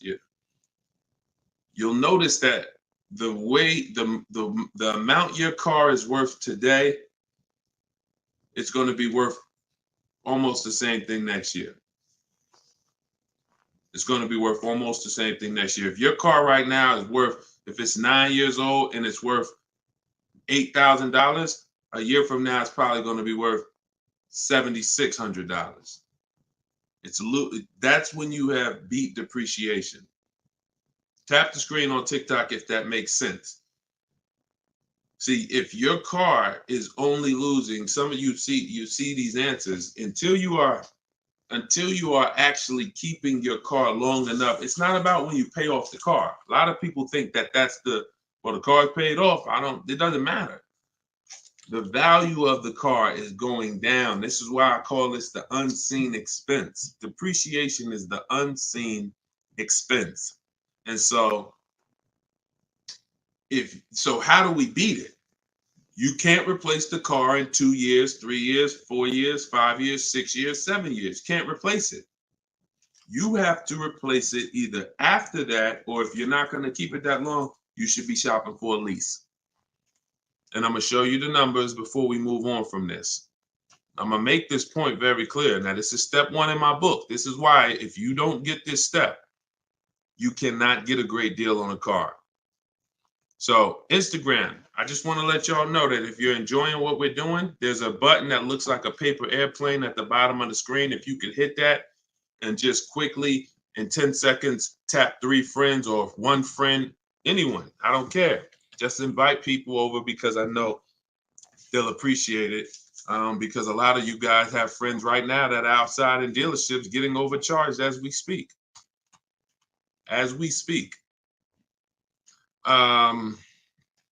So when you look at long term, here's what you need to see. Look at this. And I'm going to show you to end this question from TikTok, and why this is what I call the most important question. It's the first question: how many years am I keeping the car? Because look at this. I'm going to use an example of this lease deal that Zafrina just got. So now Frina she shops for a 2024 Jeep Grand Cherokee. It's a $65,000 truck. She got an incredible steal on this vehicle. Her payment is $579 a month on a $65,000 truck. No money down. So she did this. She got bids. You're not negotiating for these deals. So I'm just telling you, if you guys want to get these deals, you need to use what I'm teaching you. If you want to get it step by step, it's in my book, in my TikTok bio for 75% off. You won't even leave the broadcast on TikTok. You can get your book for $24 and you'll have everything I teach step by step. And same thing on Instagram, in my Instagram bio. You can get it for 75% off for 30 minutes. So I want to show you guys this. And you know what? That lease deal is too great. I don't even want to use that. Let me use something that our average people are getting no problem. Because Zafrina's lease deal was just ridiculous. $579, $65,000 Jeep Grand Cherokee. From home, by the way. 60 minutes. Maybe she put in 90 minutes. It was her first time using this stuff. 90 minutes. So Danielle got $550 a month. First payment was all she gave them. So there was no money down. She got an Audi A3, $44,000 new vehicle. She's paying $550 a month. Now, I'm going to ask you guys a question. Danielle gets this sitting at home. And look, she said, due to circumstances, because some people like Deshone, she might have had time, a lot of time to do this. You know, I need a car in like 30 days. Well, she said, due to circumstances out of my control, she posted this in our Facebook group. I had to lease something quickly. Yep. I took the course last week. And now, by the way, my book is my course. So don't think you have to get my Maps Academy to get this. My course is 7 steps in video form with coaching from me. My book is 7 steps in book form, and they're the exact same steps with the exact same scripts. So it's just how you, some people like Deshone, I win with the book, like Tiffany, other people who review, and some people do this. So it's all the same. It's just different learning. So the point is, I want to show y'all something. We're making a point here. So she got $550 a month, $44,000 car. How much is every $5,000 on a car loan, everybody? If you're looking, some of you have seen this in a video before. Every $5,000 that when you look at a car, you see it's $5,000, $10,000, $15,000, $20,000. How much is every $5,000 on a car loan monthly payment? Let's see if anybody's seen this. I'll give you guys another. Thank you, Nico Smooth. $100, perfect. Carlos Thomas, $100. Yes. So that is BG Meats. Yes, $100. Perfect. Perfect. Blooming Chosen One. Perfect. See, so this is why this is important for those of you who are going to purchase, not those of you who are going to lease. You need to know when you look at a car, if you see it and it says $20,000, you need to know that that is about $400 a month. $25,000 is about $500 a month, depending on the interest rate. Great interest rate, you could drop it a little lower. But average interest rate, that's what you need to be looking at. And you need to be, that assumes a 5-year loan. Because some people say, well, Deshone, if I take a 6-year loan, no, it'll be lower. But 6-year loans should be the max. See, there's different ways to budget. If I budget $500 a month and I say, well, how much car does that get me on a loan? 25 grand. Now that's for 5 years. So if I go find a car for 25 for $500 a month for 5 years, I did better than if I got a car for $500 a month for 6 years. So there's different ways to raise your budget. I have something in my book called The Perfect Budget. I created a calculator. It walks you through what I just said. See, what I just said is very important. Knowing how much you can spend if you get a 5-year loan, and then saying, all right, if necessary, I'll go with a 6-year loan and bump myself up, but I'm still below my max budget. But I'm not going $500 a month for 6 years. Can y'all tap the screen and run the likes up on TikTok? Keep running them up if y'all getting value out of what we're doing. So we're still making a very good point here, okay? I'm spending really most of this stream going deep on the first question. And I've never done this before, so we'll see if it works. If somebody said I have a new truck, new advice, any advice? So I went right into the most important question, which is leasing versus buying. How many years am I going to keep the car? And I'm now showing you why you cannot get a great deal on a car if you buy when you should have leased. So let's wrap this up. So we can see here, Danielle got $550 a month on an Audi, no money down. Now let's take the same vehicle and let's pretend she purchased it. She didn't know about leasing versus buying. She just listened to a bunch of people, bad advice, who say never lease a car. So she goes in, she's looking for the same Audi Q3, A3. It's her dream car. So, I've been wanting this for a while. So excited. So how much is this going to be? I'd like to do no money down. Okay. Well, $44,000 car. Forget the taxes. Forget everything. Let's just say, forget that. Let's say they throw that in. We'll pay the tax and everything. Let's say she just finances $45,000. What's her payment? $900. Some of you who are in the math, you would like Deshone, yeah, $900. So she drives out of there. She drives out of there paying $900 for the same car Danielle's paying $550 a month for. Now watch this. Let's just say, now I'm going to show you because I know what you're thinking. Deshone, please send my free book. Okay, I got you. DM me though.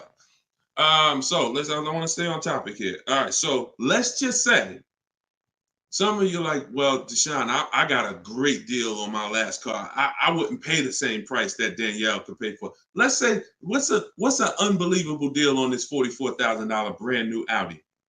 How much discount? I'm gonna let y'all decide. I'm gonna show you why there is no way for you to get a great deal when you purchase when you should have leased. We're gonna kill this. Some of you are gonna be set free right now.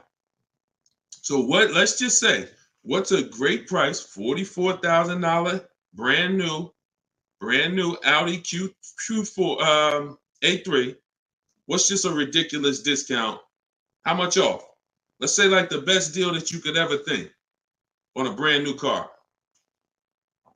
Look, all right, it's taking y'all a while to type. We're looking. What's up? Heck, none of y'all ever saved money on a car before? Some people, oh, Deshone, I didn't think we could get discounts on cars. All right, I like that. Nico Smooth, I like that.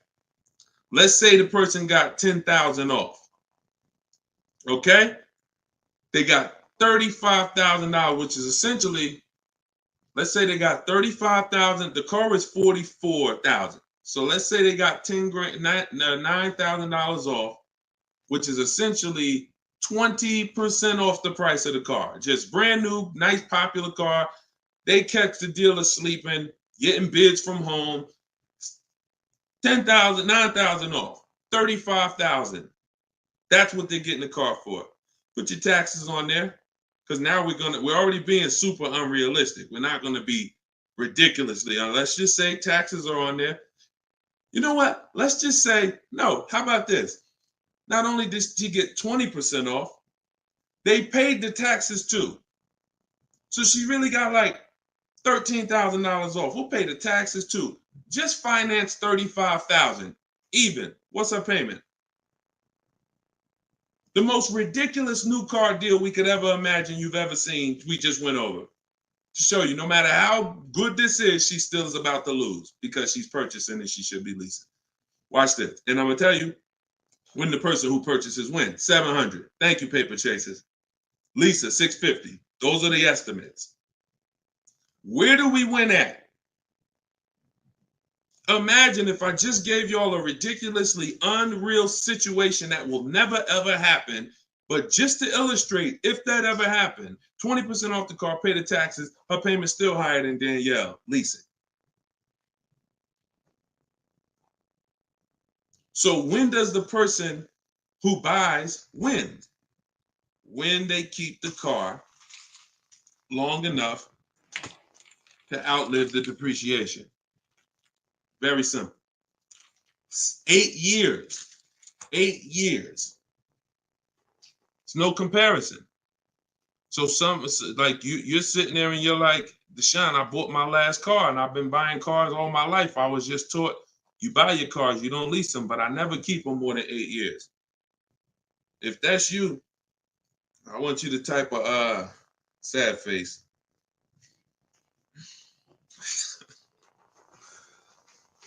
You've lost a lot of money. So what would you rather? Would you rather never hear about this, really go all your life listening to bad advice? And we might wrap this because we still got time. Before we even go back into more questions, we actually may go a little, because some of you are like, Deshone, well, what if you buy a new car, a used car? Because you just compared that to a new car. All right. So let's just go back one more time. Let's pull up Danielle because we're on that scenario. So we already said Danielle drove out with a $550 a month lease, paid her first month's payment. Best impossible deal that'll never happen, unrealistic, made up, make-believe deal we just ran was still a higher monthly payment. So imagine with somebody who just goes in regular negotiations, maybe gets $2,000 off the list price. They're leaving paying it's people right now paying $800 a month for this car, $700 a month, easy, no money down. If they didn't put money down, some people tell you, oh, well, I'm paying I got an Audi and I'm paying only $6,000 for it. They never tell you that they put 10 grand down. They never tell you that they put 10 grand down. They forget about that because the day they give the dealer 10 grand, they want to forget about it. So they're definitely not going to bring it up in the story. No money down deals. This is what you're doing most times when you're leasing. So let's go back. Let's say somebody decides they're going to get a good price on a used one. Let's just throw this scenario in here real quick to end this. Instead of a $44,000 brand new one, they find one for like 28. Great used car price, 44,000 new. I got one for 28, maybe 4 years old, low miles, 36,000. Great deal, below market deal. Get it for 28. 28. Throw my taxes and fees on there. I'm at 32, 31. What's my payment? 31, 600. Look what I'm buying too, because some of you that's what you think about with a used car. But I like the monthly payments. But Danielle's driving a brand new 44,000, never been titled. She's the first person to sit in this new car smell, like real new car smell. Latest and greatest options and features, full warranty. If anything breaks on the car, she's covered for 4 years. She won't lease it. She won't have the lease for more than 3 years. She's paying $550 a month. A person who's buying this same car is paying $800 a month, $900 a month, and a person who's getting a used version of this, 4 years old, 1 year left on the warranty, 3 years old, 1 year left on the warranty, and they're paying $600 a month. Everyone's paying more than her. And these are lease deals that we get all day long. Everyone's paying more than her. We can put every scenario. Only person that's not paying more than her is somebody who just drives like a 10-year-old Audi, 12-year-old Audi. They go pay cash for it, buy it from Facebook Marketplace or something like that, or people who go to the auctions and get, like a 12-year-old one. Those are the only people who could, flip cars and not lose. Everybody who's buying new cars, newer cars, is paying more than her. It's people paying $500 a month because they bought their Toyota Camry. They're paying $600. So you're paying $600. She's driving an Audi, $44,000 vehicle, no money down. You're paying $600. You're driving a Toyota Camry that you're not going to keep for more than another 2 years. Any car, replace it. Chevrolet, you could pay, Camry, Honda. You're not keeping these cars more than 8 years, and you're paying these ridiculous car payments, and you're the ones that, unfortunately, because you believe bad advice, you are not winning. You're losing. But would you rather me not tell you? God willing, you're like, man, I'm glad I'm young. I'm going to still buy more cars. Most of you are still going to buy more cars.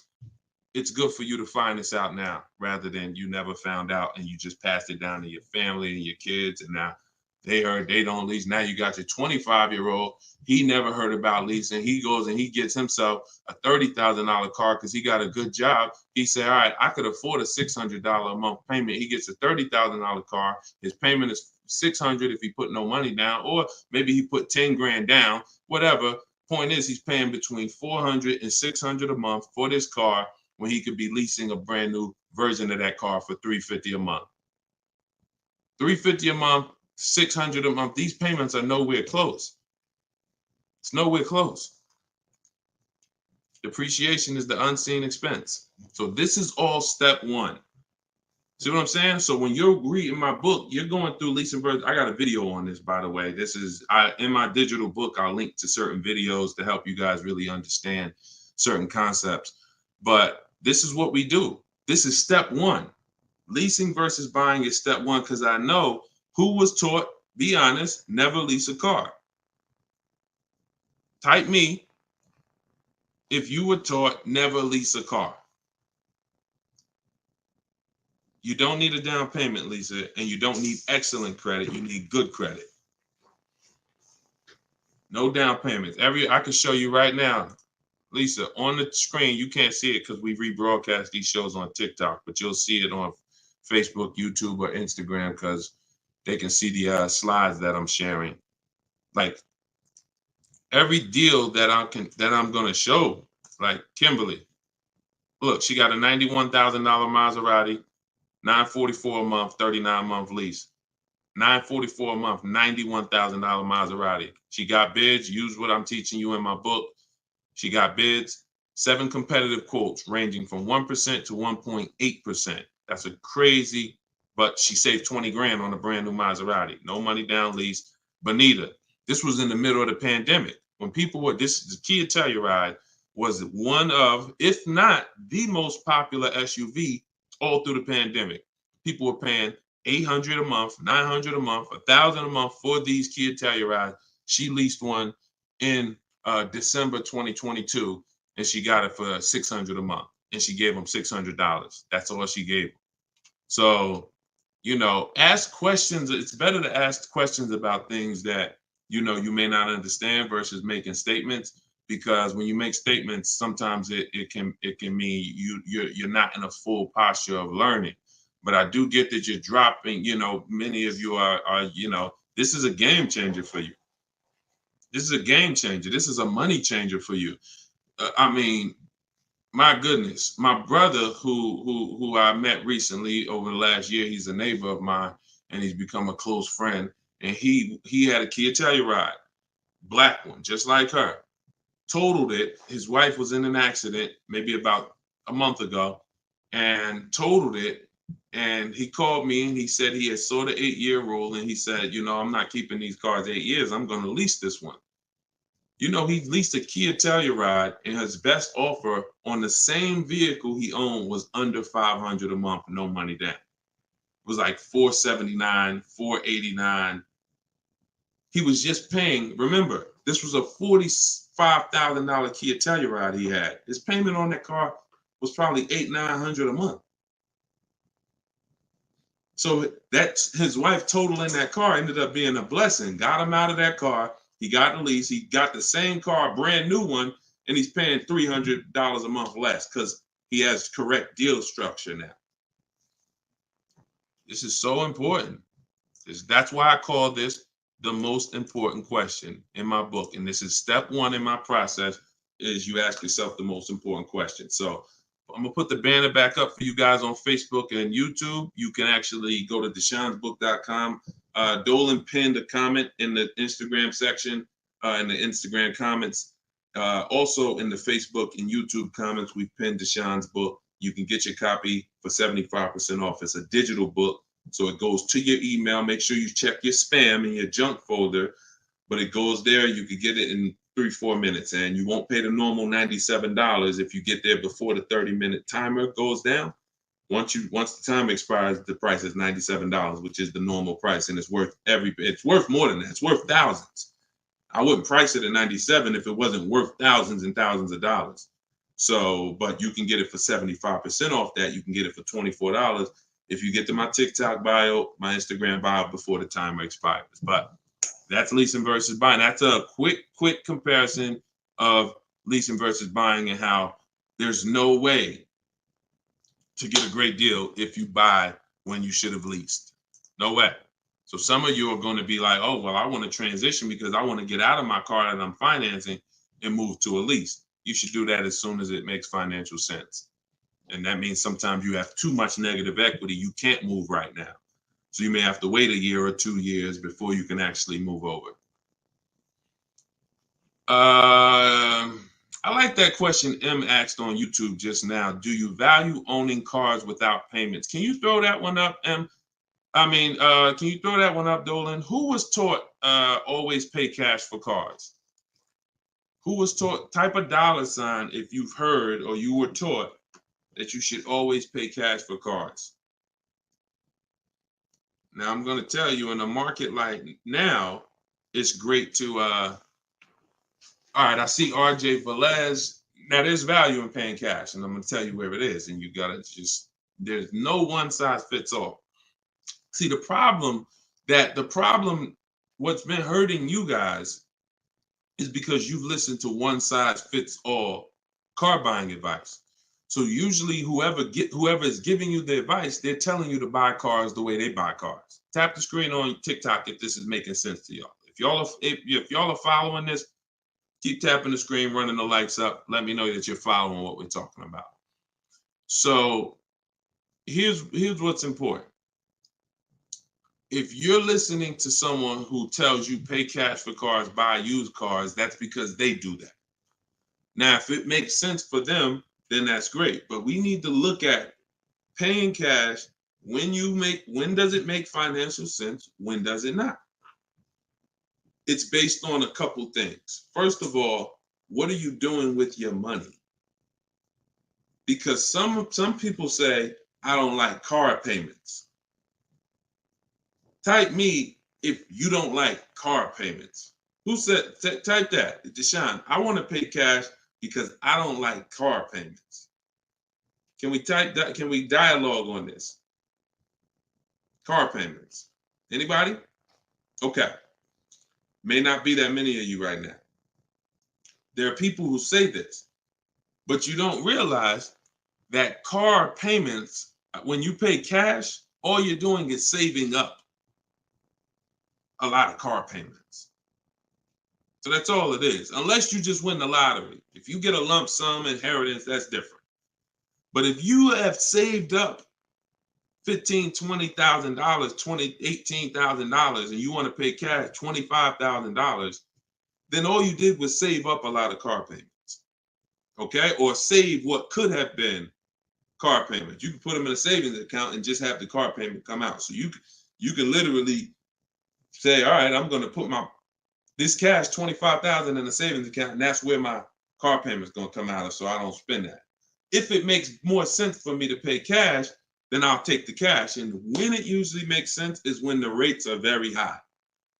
If you can't get a rate that makes really, really, good financial sense, and I mean like we get bids for our rates. We make banks bid, we make credit unions bid, we get multiple offers in what I call the bank bidding war. You get this when you get my book too. This is actually a section I wrote. It's like, maybe it's 3 steps to it of how to get the bank bidding war. But once you get those bids, if you can't get a good rate, then it really doesn't make sense for you to pay cash. I mean, it doesn't make sense for you to borrow the money when you can pay cash for it. But there's an exception to this. What people are doing with their money is relative. So let's just say somebody is investing their money and they can get 10% on their money or 12%. Some of you are in real estate. Some of you are in good investments and businesses, investing into small, things that you can get 15, 20% returns on your money. It doesn't make financial sense. If you could get that type of return on your money, why would you want to put it into a car that's going to get you not just a low return? What's the return on a car, y'all? When you pay cash, you pay $25,000 into a car. What is the return on that? on the cash. What's the cash on cash return? Because I don't want to talk about this much because everyone's not paying cash. It's a small number of you who will, but I want you to be able to know when this is a financial conversation that if you're paying cash, you should understand this. If you got $20,000, $30,000, $40,000 saved up, you're thinking about paying cash for a car, this should be an easy conversation for you to follow. Okay. All right. Actually, everybody said the return is 0. I haven't seen anyone who's correct yet because it's not. The return would be 0 if you put the 25 in and then 5 years later you came back and got your 25 out. That's a 0 return. If you put 25 into an asset and then you come back in 5 years and you should give me my 25 and they say, well, it's 5 years later, this asset is now only worth 12. What's the return on that? What's up, Big Spoon? What's the return? Not 0. It's negative. It's negative. So you wouldn't take money out of investments that are getting you 10%, 12% or more to put into something where that cash is going to be a negative return on your cash. So that's one thing to consider based on who you are. Another thing is to consider if your money's not invested, you're not doing anything with your money, then just keep the debt down. Keep the debt down. Another thing we do is we see if there's any special rates on the car we're buying, because and when rates are high, traditionally, you're not getting a low rate from a bank or credit union. Rates are 6, 7, 8% on average. You're not going to see 3%. But sometimes you'll see 3% as a special rate. That's car specific. So if I'm shopping for a Mazda CX-5, I'm going to check to see, do they have any special rates this month on the car I'm shopping for? It might be 2.9, 1.9, 0% sometimes. And these are instances where it doesn't make financial sense to pay cash.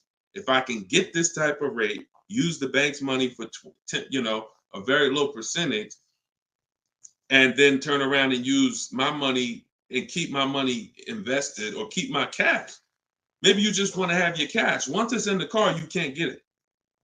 So once you put your money cash in the car, you can't get that money back out until you sell the car. But if you can keep the money and get the car, now you have your cake and you eat it too. I still got my cash, but I'm leveraging the bank's money, paying them small amounts of interest to use it. So people see interest as the only loss. I don't want to pay interest. That's programming. That's not what would be talked about in a finance conversation. And if you want to get religious, because some of you say, "Oh, I don't want to pay interest because of religious reason," then it's a partnership. It's not a debt. It's a partnership. Anyway, let's not get all into that. Just paying cash is right sometimes for some situations. Paying cash is not right sometimes for other situations. The key is, which situation are you in? That's the key.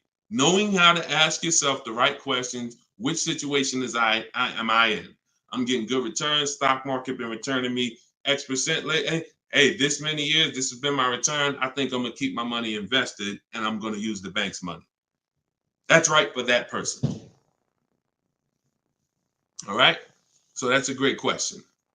I don't know how we went deep on that, but we're going deep in this stream. I normally do rapid fire Q&A. We're going deep on some subjects. And again, this is all in my book. Everything that I'm teaching is in my book. Every part of my strategy, it's a 7-step process. First step is most important question. Second step is deal structure. The equity assessment for those of you who are replacing a car or a lease, assessing the equity in the asset to see how much money we can pull out, if any, to either put in our bank account or use in our next transaction. Third step is deal structure. Fourth step is shopping, not buying. It's actually called shopping, not buying, where we enjoy shopping, we enjoy test driving, we enjoy the process. We're about to spend $30,000, $40,000, $50,000, $100,000. We actually enjoy shopping for the item. There's no pressure because we're never talking numbers in the dealership, ever. That's our rule. Step 5 is multiple offers. So once we've selected what we're going to be getting, it's time to get multiple offers on it. If we're getting a used version, it's time to see multiple options of it. And if in step 5 in my process, used car shopping is online marketplaces. You're using online marketplaces, cars.com, carfax.com, autotrader.com, cargurus.com, Carfax, CarMax, Driveway, and Carvana. 8 marketplaces, eBay Motors. See, some of you are missing great deals because you're only looking at 2 of the marketplaces. That's like you're not going to see below market deals until you can see the whole market. So when we're shopping for used cars, that's what we do. When we're shopping for new cars, we use my 25 to 5, where your goal is to get 5 offers. If you are shopping for a new car or a lease, your goal must be to get 5 offers, because until you get at least 5, you are not going to get a below market deal. Because we have thousands of people who have come before you who have used this, and they report to me, they report their deals to me. So when I can tell you the deals we see, we have to get at least 5 offers, because 4 are overpriced. Some people get 6, 7 offers. You saw Charles earlier on his Palisade. I think he said he got 10 offers. But once you learn how to get them from home, either you could do it your way, you want to call and get them, you want to call, ask for managers to get them. I don't care what you do. If you're using my process, we don't do any talking. So when you're using my book, we're not talking. Because when you talk, who knows, when you talk, you can say the wrong thing. When you type, and then you're typing what I wrote for you. Because in my book, you're using what I wrote for you to talk to the dealers by email. So I can't even say talk to the dealers, to communicate by email, because we know everything they're going to say. So then the step 6 is paperwork and protection. Once you get your lowest offer, you find the best option. It's time for the paperwork. And then step 7 is delivery. That's it. So everything that I teach is out of one of those 7 steps. And, part of why you have not gotten the deals that you see me sharing is because you don't have any process. You're just winging it. You're just hoping things go well for you. And that's just not a place of empowerment. That's just not a place of empowerment. Strategy is here. So, so we went deep on some of what's in that book and what you'll learn if you get it in the comment section, or you can get it in my TikTok or Instagram bio. If you're watching us on TV, you can also scan that QR code with your phone.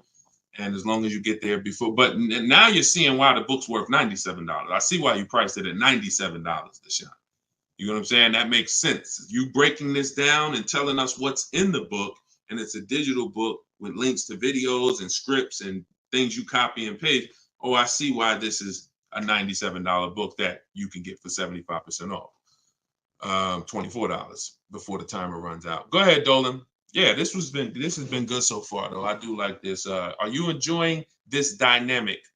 If you are, type something. The word something. Let me know you're enjoying this.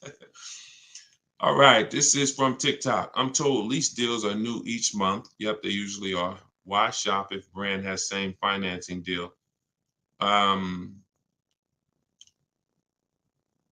There's no same financing deal. So lease deals change every month. I'm going to make sure I'm trying to understand your question right. I'm told lease deals are new each month. Lease deals usually change every month. Sometimes they'll run the same one for 2 months, but usually something changes about the lease deal either every month or every 2 months. Why shop if the brand has the same financing deal? Well, we're shopping for offers. So shopping is to get offers. The financing versus leasing is the first question you should be asking yourself, though. Because as we spent a long period of time talking about earlier in the stream, one offer is not, you can't get a great deal if you buy when you should have leased. So if you didn't see that, definitely watch the replay on YouTube or Facebook.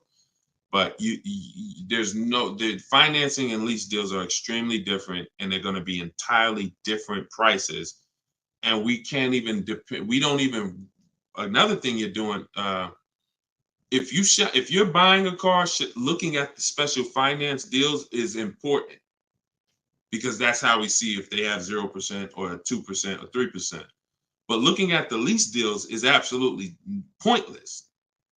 Looking at the lease offer is, I don't even call it a deal. It shouldn't be called a deal. Anything that 100 people can come in and get is not a deal.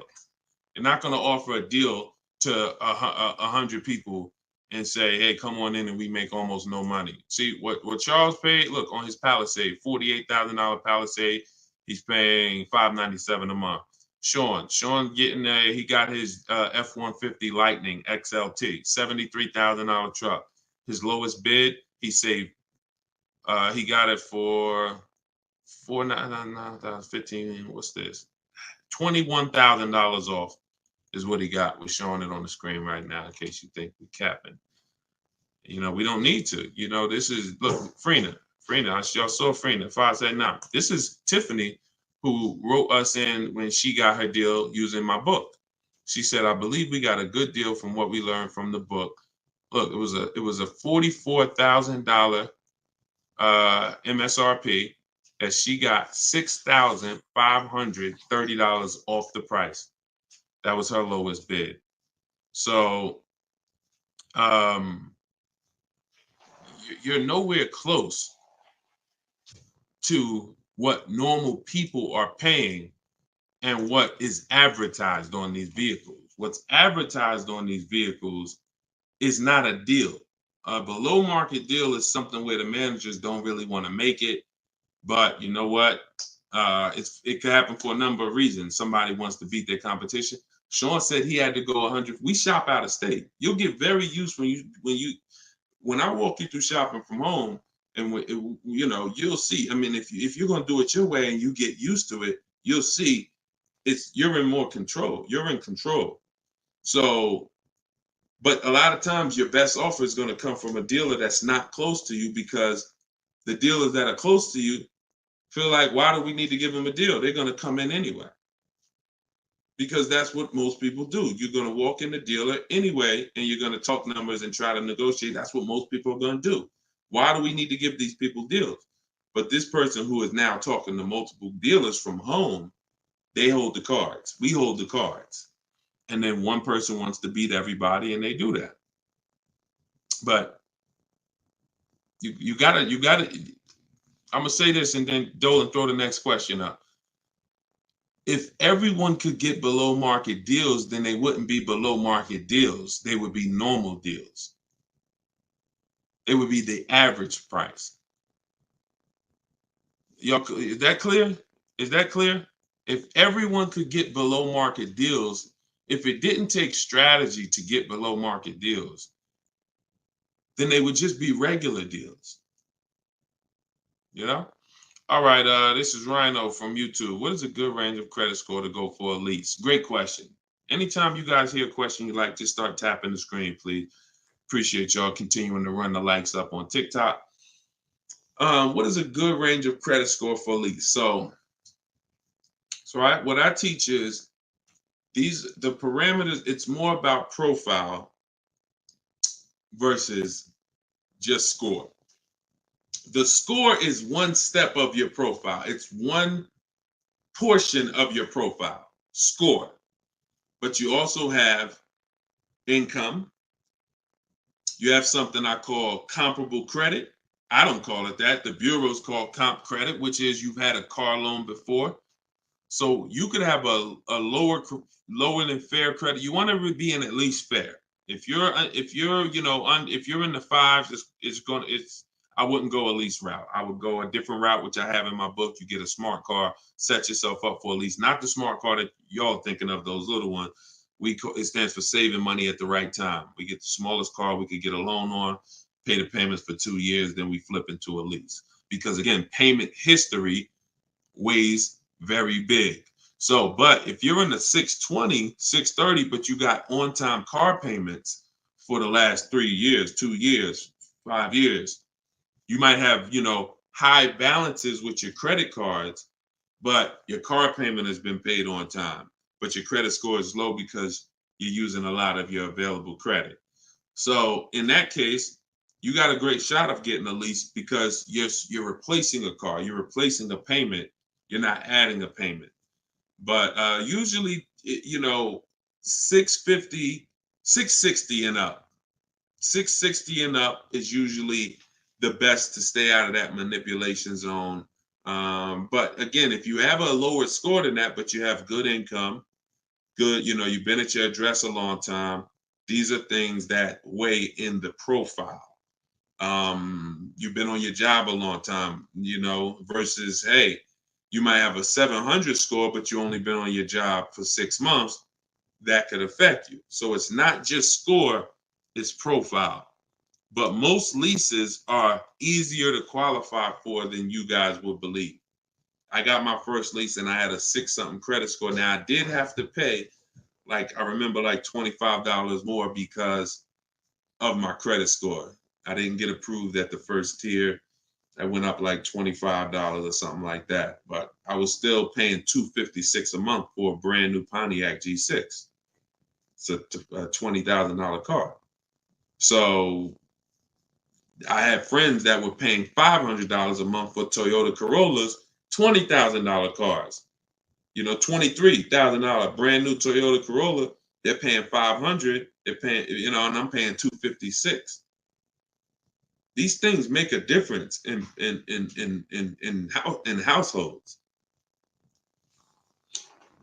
Thank you for answering, brother. Just purchased your book too on your website. Enjoy it, brother. Now, I don't even say enjoy it. I use it. Use it. And there's 2 ways to use it. I don't recommend going through the book and then shopping.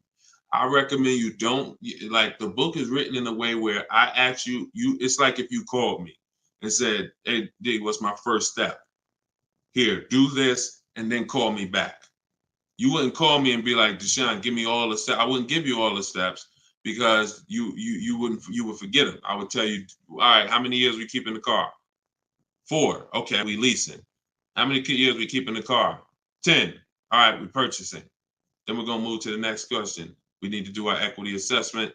Go on these websites, call your bank, get your payoff, do these steps, call me back.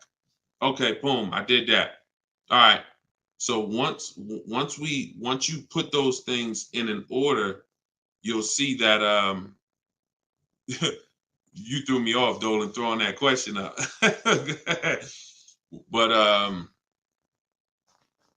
yeah, Rhino should. Oh yeah. Anyway, what I was saying is use it. So you could go through the book. I would recommend you go through it, do 1 step, check it off before you move to the next step, so that by the time you get to step 7, I'm congratulating you, saying, let's get ready for delivery. Not, oh, I'm at step 7. I read the whole congratulations. Oh, that was so nice. That nice message you write to us when we get our cars at the end. That's nice, Deshone. You shouldn't be reading that until you got your car. You get what I'm saying? I'd rather you go through the book that way. It'll be a lot quicker, a lot more effective for you. All right, but use it. Use it. Great. All right, Dolan, throw that up for me now. Thank you, man. Appreciate you.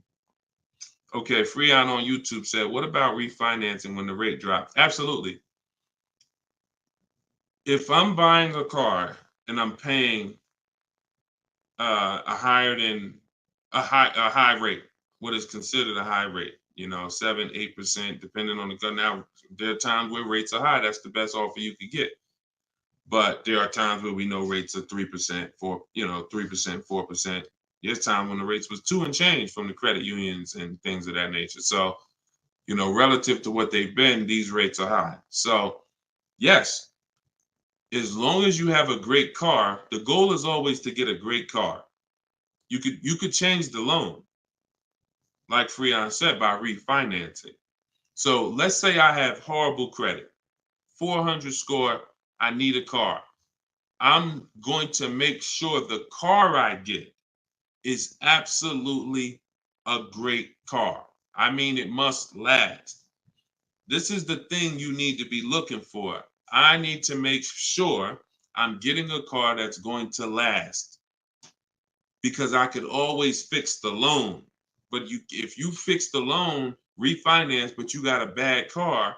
You got a car with 100,000 miles on it, and now you're saying you're going to keep it 8 years. You're not keeping that car 8 years in a lot of cases. It has too many miles on it. So you should be shopping for a car saying, okay, I'm planning on keeping this 18 years. I want to get myself something with 60,000 miles. Now that might mean you can't get the big SUV. But if you get the big SUV and then the car breaks down in 4 years, it defeats the purpose anyway. So you could always fix the loan. Don't get a bad car. Very, very important. Or that really destroys a lot of these long-term plans that you need to have. Okay? But yes, everyone will be refinancing when the rates drop. That's for sure. Go ahead, Dolan. Next one, please. Great questions. Great questions. Yes, these are some great questions. From TikTok, I have a car with a lease ending in a couple months. Buyout is 35, but Kelly's Blue Book is 44. Should I buy out the car with the option to sell after? We don't usually buy leases, in fact, ever. Why are we so big on buying our leases? Who told us that was a good idea? Who told us going from buying? Think about this. 3 years ago, I drove off the lot with a very nice brand new car that I was paying, hopefully, a decent payment on. Why am I going to stop doing that to now buy a used car? What's the benefit to us buying these leases out? Maybe I don't see it, because what I explain is it's a horrible idea. It's a horrible idea. One exception, if you're keeping the lease 8 more years after you buy it, then it's fine, because it's just like you bought a used car. So you really kept the car how many years if you leased it for 3 years and you're keeping it another 8? See what I'm saying? 11 years. So you're going to win. It's still a bad idea, but you'll win somewhat if you keep the whole car 11 years, because I'm going to tell you why. Once you get the used car, you reset everything. You got that's a whole separate transaction. If you lease a car, your payment on that lease is going to be, let's just say your payment on the lease is $450 a month. What you're going to find in most cases, if you buy the lease out, to get a $450 a month payment, you got to take a 6-year loan. To get a $450 a month payment, you got to take a 6-year loan. So you already leased the car for 3 years, and now you're purchasing the balance for another 6. You leased the car for 3, you're purchasing it for another 6. That's 9 years. So why did I just say the only way to win when you buy your lease is to keep it at least 11 years? Because how many years of payments are most people going to have? 9. 9. 9. Can we let that sink in? A person who buys their lease, like most people are going to buy them with 6-year loans, you're paying for 9 years on the same car. 9. Even if you get a 5-year loan, 8 years on the same car. So it'd be a shame to go pay 8 years on the same car and then turn around and do that all over again. So you want to keep it long enough to at least, hey, I had 2 years of no payments though. I had that car 11 years. I only had 2 years of no payments on it. That's a pretty bad way to live. You're paying on 9 years old, 8 years old, you're still paying on the same car. 7 years old, still paying on the same car. This is why buying your lease is a horrible idea in most cases.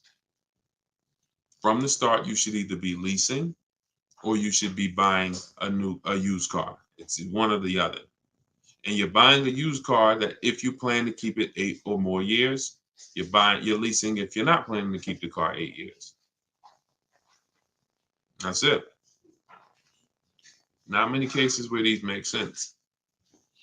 Go ahead, Dolan. It's a great question though. And I'm hoping we can help a lot of people stop doing that. And eventually maybe 10 years from now, 15 years from now, people won't be asking these questions, but it's a very, very common question. Go ahead, Dolan. Shoot the next one up, bro. Nico Smooth on YouTube. What's up, my man? Deshone, if I wanted to counter offer lower than what the calculator generated, would that be realistic? Getting 1.4% would like to get around 1. If your lowest offer is 1.4, then that's the lease program. If your offers are 1.4, your offers should not be the same. That means you don't have enough offers. If all the offers are in one spot, 1.4, that means you're not getting enough. Once you get 5, 7, you'll see they should be at least $150 to $200 a month difference. That's how it should be. 400 to 600 a month. 600 to 800, 600 to 750. That's how it should be. Now, if you once your lowest offer is 1.4, but you have 1.6, 1.7, higher offers than that, then 1.4 is the best. And that's the lease program. There's nothing you can do about the lease program. All you're doing is finding the dealer that's going to agree to discount the car the largest amount. The lease program is then going to dictate what the payment's going to be. But yeah, you're on the right track. Go to a Plan B vehicle. It's surprising how different every single vehicle has a different lease program. In regards to what and just to really hammer this home, Zafrina, who we showed first at the beginning of the stream, she had a $579 a month lease on a $65,000 truck. She was shopping for a Jeep Grand Cherokee Limited because that's what they had and they were replacing the lease. So she gets a 1.1 and change. It was like under 1.2, like 1.19 or something like that. That was her best offer on a Jeep Grand Cherokee Limited. That's a great lease. That's a great deal. 600. That's a great lease deal. Probably a $450 payment on a $40,000. Great lease deal. But she said this guy is saying that he thinks he might be able to do better on a hybrid Jeep Grand Cherokee Limited. He said he could probably get me below the 1%. I said, okay, you need to get 5 more offers at least. Because what if he's saying he could do better on that version, that means that version has a better lease program, which means you need to get your 5 offers again. She called me 48 hours later. Well, she posted in our group saying that she had gotten that $579 a month, which was a 0.88% lease. So that's not only is every vehicle have a different lease program, every trim level has a different lease program. Almost trim levels can have different lease programs attached to them. In many cases, they do. All right, great question though. You could also wait it out, Nico, if you have a little more time and see what the programs are next month. Go ahead, Dolan. You can shoot the next one up. Can you lease a car if you have a bankruptcy? Sure, but you need to rebuild your credit. You need to get your, if you start in blank, I know people that have had a bankruptcy, got a discharge, and they are at a 700 score in like a year. So I will be following Shonda Martin. I recommend her to everybody. She has great strategies on credit. She does a lot of live streams like me, and she has great strategies. So I think she's on every platform. Yeah, she's on every platform that we're on. So Shonda Martin. But yeah, get yourself up to like a 680, which is not hard to do because you're starting fresh. Many times a Chevy or Ford, a Honda, Hyundai, Mazda, Subaru, these leases don't need you to be incredible. If you have a good job, long history on your job, and a 680 score, you're going to get most of these leases. These are not like luxury leases to the point where they're snooty. All right, go ahead, Dolan.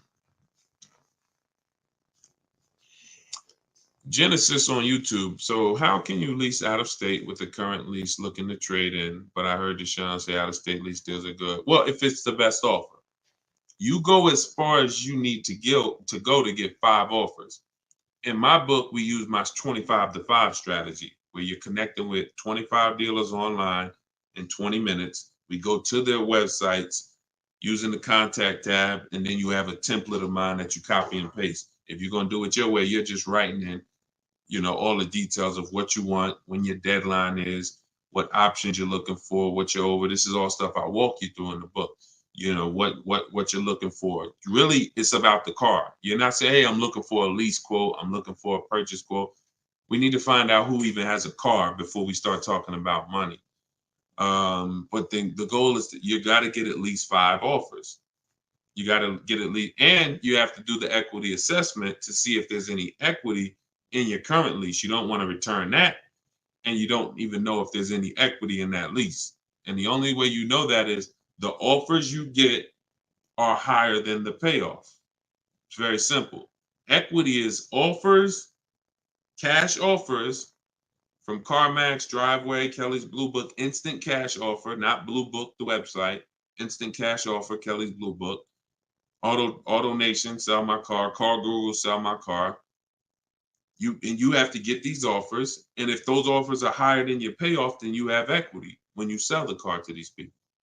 If you have a third-party restriction, you can't sell the car directly to them. You got to sell to a local dealership. You got to get bids from a local dealership. I teach you how to do that. For those of you who have third-party restrictions, we talk to used car managers to sell our leases. So I've been doing this since 2006. Like, if I wasn't called to build these companies, then I would be. If I wasn't called to build these companies, there's no doubt I would be selling cars, making $200,000, $300,000, $400,000 a year. There's no doubt about it. But that's not the path God had for me. So what I'm telling you is based on me understanding 99.9% of the car buying of the industry inside and out, and giving you the way to actually stay in control, call the shots, have the business come to you, have the banks come to you, have the cash offers come to you, and then you're just simply picking the best ones as they come to you. So this is all in my book, Cars from Home, 7 Steps to Saving Time, Money, and Avoiding Dealerships. It's a digital book. You can get your copy for 75% off in my TikTok bio, in my Instagram bio, or we have a comment pin. Dolan, can you post the comment for everybody again on Facebook and YouTube? Just copy and paste that comment for everybody. And also we'll put a banner up on the screen for those of you who are watching us on television. You can scan this banner with your phone, and it'll take you to the 75% off page. So you'll only pay $24. You won't pay the normal price of $97. But that offers for 30 minutes. Once the timer does expire, $97 is your price to get it, which is still a great price. I'm sure everybody who spent time with us today can see why $97 is going to save you probably tens of thousands of dollars, depending on how many cars you get. Sean saved 20 grand on his first car. So for those of you who want to attend my free masterclass, Everything You're Doing Wrong, Buying, Selling, and Leasing Cars, you can attend that in my bio. We'll also put another comment for those of you who want to attend that. That's about an hour-long class, and I'm teaching very specific. You'll need a notepad for that. That's not just Q&A, although we do Q&A after.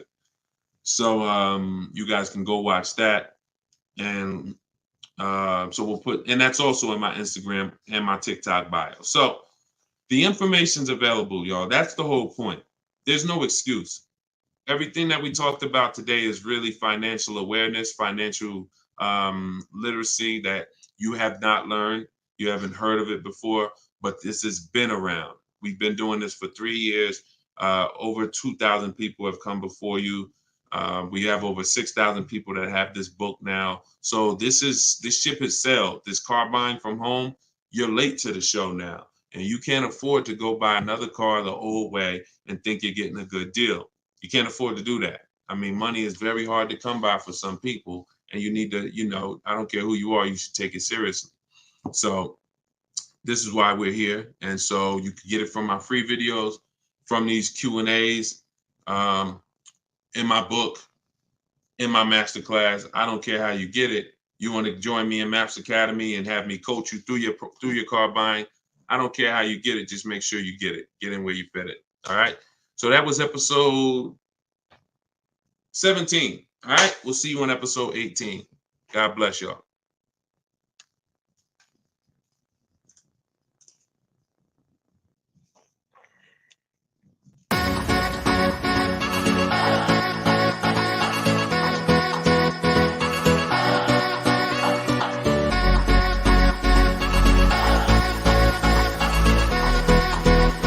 The worst possible thing you could say when you walk into a car dealership. I spent 5 years with Mercedes-Benz, 5 with General Motors, and the worst thing a person could say when they walk in is, if you could just get me to this payment, we got a deal.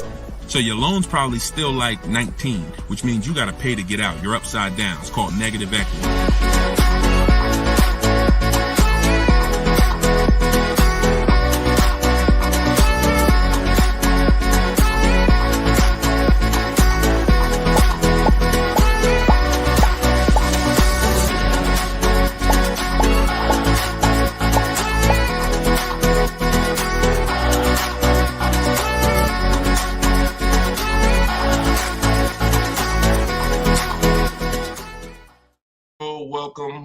Welcome.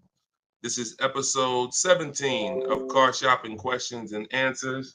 I am your host, Deshone the Auto Advisor, and we do these live shows throughout the day, throughout the week, to make sure that you have access to cutting edge car shopping strategy, which is the science of making dealers and banks bid for your business instead of negotiating the old-fashioned way. So that is what we do here. Frankie boy, good to see you, Frankie boy, on TikTok. Kev, I see you on TikTok. We are live on all 4 platforms: TikTok, Instagram, YouTube, and Facebook. We have Dolan in the background. He's going to be pulling in your questions for the show. So as you're here, you can start typing your questions. Let's get the housekeeping out of the way as well. Could everybody who shares great information hit the share button? Also, I'm the author of the new digital book, Cars from Home. It's called Car Shop. It's a 7-step system that we use to car shop, and we get bids from home. Everybody that you're going to hear me talking about today, I'll be sharing a lot of different people throughout the broadcast that use this system, so that you can see the different results that you will get when you start learning to make dealers bid for your business instead of negotiating the old-fashioned way. So thank you to everyone who has reviewed the book. Again, this is our Thursday, 12 p.m. live. It's May 9th, so you guys can start typing your questions if you are here with us live. And for all of you who do want your copy of my new book, Cars from Home, 7 Steps to Saving Time, Money, and Avoiding Dealers, we have a link in the comment section on Facebook for you guys. We also have a link inside my TikTok bio, inside my Instagram bio, that you guys can use to get your 75% off your copy. So you won't pay the $97 price. You'll pay $24, but it's only for 30 minutes. So once the 30-minute timer is up, the price is $97, and it's a great price. So all of these people you'll be hearing throughout the show have used the strategies that are in this book to save thousands and thousands of dollars from home. And that's where I'd like you to be as well. So, Dolan, as you get the first questions coming in, feel free to throw them up, and we'll get right to it, y'all. Let's go. Whenever you don't see the banner above me, you know we're actually live. When you see the banner, that means we're rebroadcasting, because we do rebroadcast this show throughout the day. But whenever you don't see the banner, that means we are absolutely live. Okay, so start typing your questions. Type them fast, and we'll get to it. T. Del Mar on Instagram. I'm leasing. Now test drive. Why do I ask for an older salesperson? Won't any salesperson be okay? No, any salesperson will not be okay. Some salespeople will bring you in for a test drive. we talk to people who are experienced in the dealership. So when we talk to them and we ask them, do they have a car that we're coming to see? We know 9 times out of 10, they're going to be honest with us. You get a new kid on the block or a salesperson who doesn't care about this stuff, they'll get there. Who's ever gotten to a dealership, was coming for a test drive, and then the dealership said, oh, that car got sold, or that car is not here anymore by the time you get there? If you've ever had that happen, type me. You set up a test drive, you come in, oh, I was coming to see that car. Oh, it sold like, 2 hours ago. It just sold. See, when you're dealing with experienced salespeople who are honest, exactly, Peaceful Grace on TikTok, you understand. So this is why every step that I teach is important. Even things that you might see, okay, why is he telling us ask for this person? It's because if you don't, you run the risk of running into a salesperson who doesn't care. Oh, you'll get there and just, oh, well, that car sold, but hey, I might have another one. Let's look at some other ones. No, we don't go for that. We don't go for that. Our test drive is strategically set up to try to guarantee a successful test drive where we can be in and out that dealership in 20, no more than 30 minutes and coming home. Okay, let's go. Nothing is left to chance.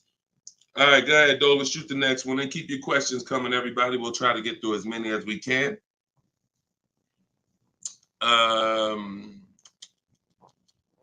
I see you got all right, we got one that just came in on TikTok. We'll give everybody a chance to come on in and start typing your questions. Try to type them all in one question, kind of one long question versus, continuations and continuations.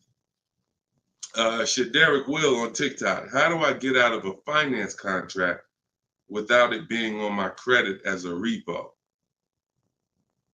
How do I get out of a finance contract without it being on my credit as a repo? Well, let's talk about how not to do it. If they take the car back because you didn't pay them, that's a repo. So if they take the car back because you didn't pay them, that's a repo. So if you do that, that's a repo. So let's talk about how not to do that. You could sell the car. The only way to get out of a car without it being a repo is to sell the car. So you need to find out what your equity position is in the car. You need to call the bank, ask them how much you owe. That's called a payoff. Get your payoff amount, how much you owe, and then you're going to get offers. You're going to do what we call an equity assessment, where you go into the 6 online car buyers and you get you get these bids. CarMax, Driveway, Carvana, Kelly's Blue Book Instant Cash Offer, AutoNation Cash Offer, and Car Guru's Sell My Car Cash Offer. Those are 6 different cash offers that you're going to get, and whichever one's the highest, that's the one you would take. What's up, Dave DFW? I see you. What's up, Yono? That's how you get out of the car. The only way you're going to get out of a car you want to replace people is to sell your way out of it. Because we don't trade. In most cases, we do not trade because you don't get all the money. When do you get all the money trading anything? You know what I'm saying? Who can tell me an item that when you trade it, you get the most money possible for it? I'll wait. Anybody? What's up, Bobby I Modern? What's up, Bell? See what I'm saying? So we understand. You're not going to get all the money of anything trading it. You sell it.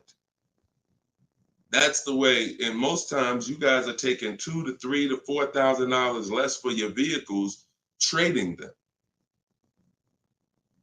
You're losing. See, again, you can't take the price, the monthly payment seriously, but not take the price of the car you're buying seriously. Not take the shopping for your interest rate seriously. Not take the selling of your old car seriously. Because you may be more focused on saving $1,000 off the price of the car you're buying, but you're not putting that same energy into how you shop for your loan. You're giving the bank $2,000 or $3,000 more because you're paying higher interest. Or you're not doing this bidding process. You're trading in your cars and you're paying $1,000, you're getting $1,000 to probably $4,000 less than what you would get selling these cars to online car buyers. So that's how you get out of a car. Only way you can do it is to sell your way out of it. And if you have negative equity, to pay the difference so that you can get out of the car. But if you just let them come take the car, you can finagle anything you want to try to not have it be a repo. It's a repo. It's a repo. And so the time 3 years ago, everyone could have sold their car and really got out of them because the prices of cars were so high. What's up, Alan Denson? Thank you so much. Appreciate you. Yeah, so that's it. Go ahead, Dolan, shoot the next one in. This is our Thursday live show. My man, Alan Dawson, appreciate. Oh, Alan Denton. Yep, appreciate you, man. Thanks for supporting the broadcast. This one's Optimal Living from TikTok. This is our Thursday, May 9th live show at noon. So whenever you guys don't see the banner above me, that means we're live. You can send your questions in, and we'll try to get them into the show. Grand Rising, I want to buy a used approximately $10,000 or less. Approximately $10,000, less than 100,000 miles, 1 or 2 owners, like a Honda, Hyundai, Volkswagen, good gas mileage, easy to repair. Any suggestions? Well, you have a lot of filters there. If you were buying under 10 grand, I would be looking at Facebook Marketplace. I would be looking at Facebook Marketplace because our used car strategy is to look at all the marketplaces where cars are. These are, AutoNation, Auto Trader, Cars.com, Car Gurus, Carfax.com, CarMax, Carvana, Driveway, and eBay Motors. But if we're looking at a car that's under 10 grand, I would certainly be looking at Facebook Marketplace. Facebook Marketplace is where you're going to try to find a private party owner, not a dealer. Not a dealer. You're trying to find a private party owner that's going to sell you the vehicle, private party, not a retail purchase.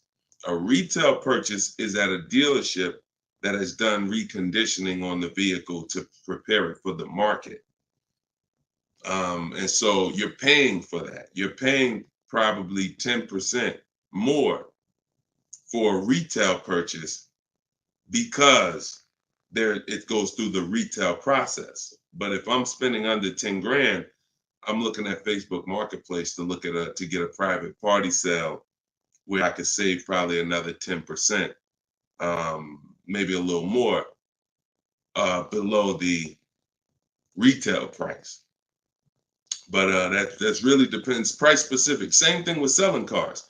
When we get our bids, if our car is worth less than 10 grand, we usually I always tell people, it's in my book, if the car is less than 10 grand, when you get your offers, you could get probably 1,500 to 2,000 more listing it on Facebook Marketplace.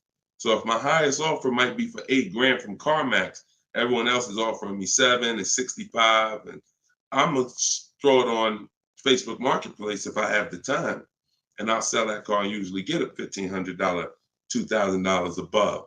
So it's the same difference. I would shop on there if I was looking for a car under 10 grand.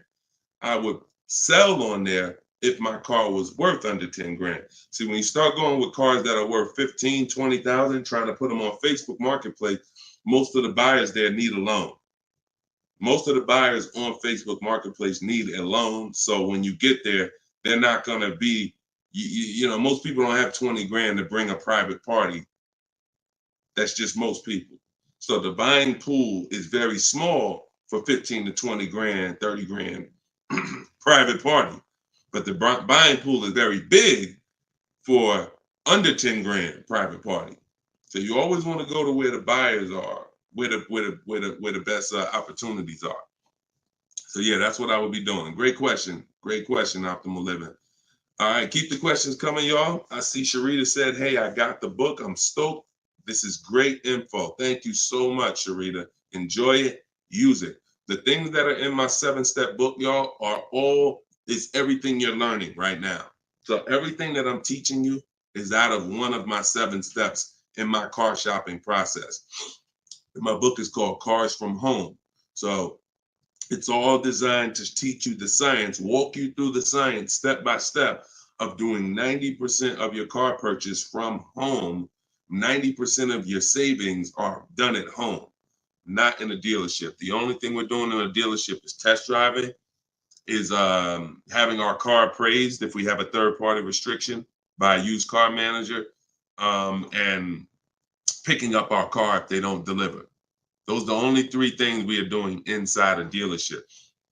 All the negotiating, the price saving, the shopping the market, the research, the working with the bank, that's all done at home. And some people, some of you are going to do 100% of your purchase from home. If it's a new car or a lease, some of you could do 100% of it, because if the dealer delivers, literally you never went into the dealership except for the test drive, and then we get our bids and we make the we accept the best offer. This is somebody who just got a bid. You can see the dates not too long ago. Look, I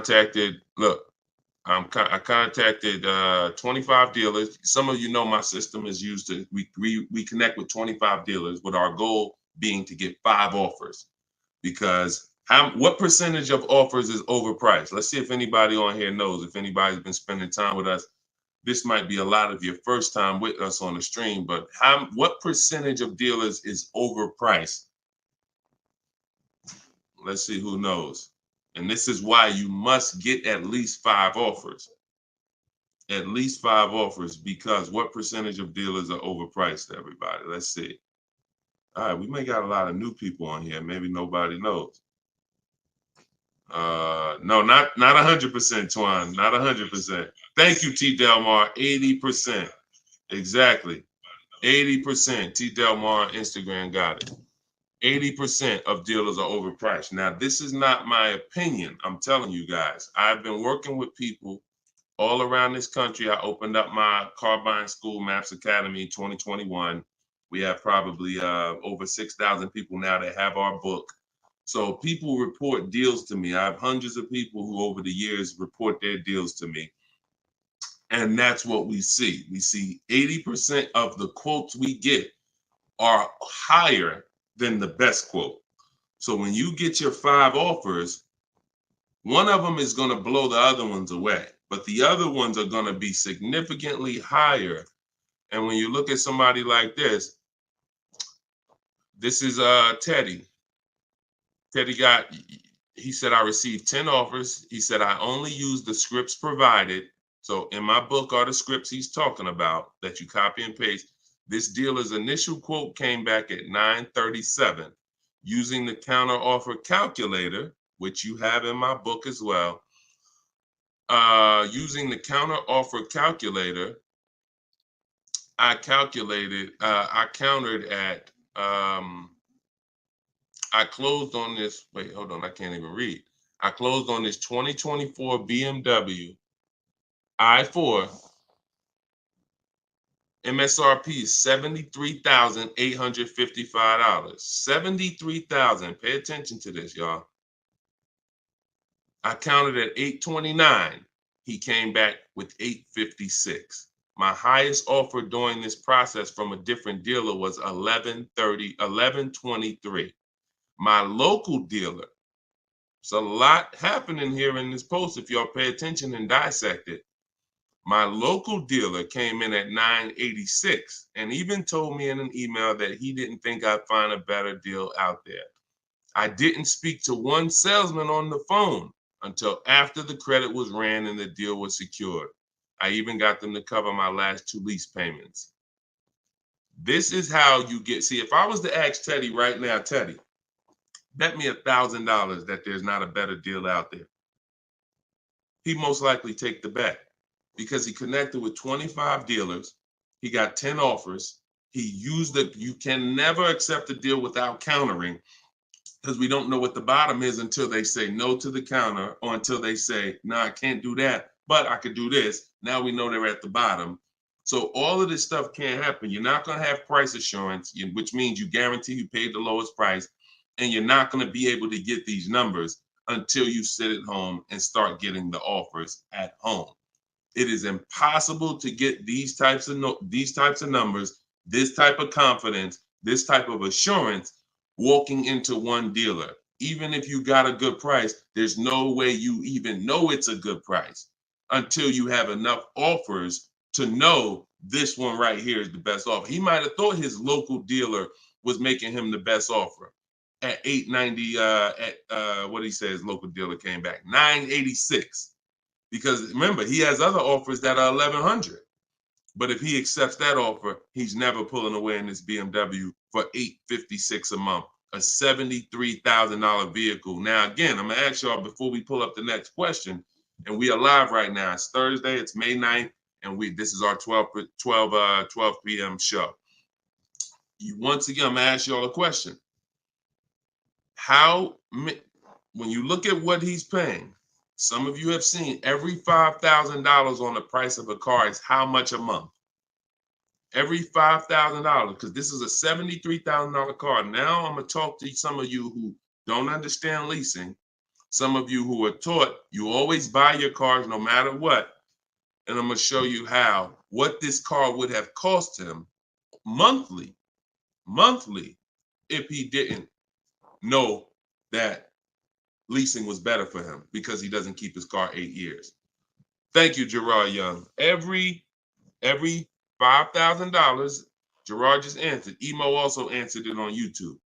The question was, every $5,000 on the price of a car is how much per month? Approximately $100 a month. So when you look at a $20,000 car, automatically you should think $400 a month. You're looking at a $40,000 car, that's $800 a month. You're looking at a $50,000 car, that's $1,000 a month. 5 years on a 5-year loan. You're looking at a $70,000 car, y'all. That's $1,400 a month. $1,400 a month. His car is $73,000. Not to mention, there's people right now that are driving this same exact car Teddy got, same exact BMW, $73,000. They're paying $1,400 a month. He's paying $856. Are y'all getting this? Are y'all getting this? So my book is in my TikTok bio. Click the link there. You can get it for 75% off. You won't pay the normal $97. Go ahead, Dolan, shoot the next question up. Instagram, you guys can go to my Instagram bio and get your copy for 75% off. And it is a step-by-step formula for how to get these deals. That's everything I talk about on these shows. Go ahead, Dolan. Shoot the next one up. Leo, I've been selling cars for 20 years. This young man is speaking the truth. Man, I appreciate it. See, and this is what the 20% of dealers do.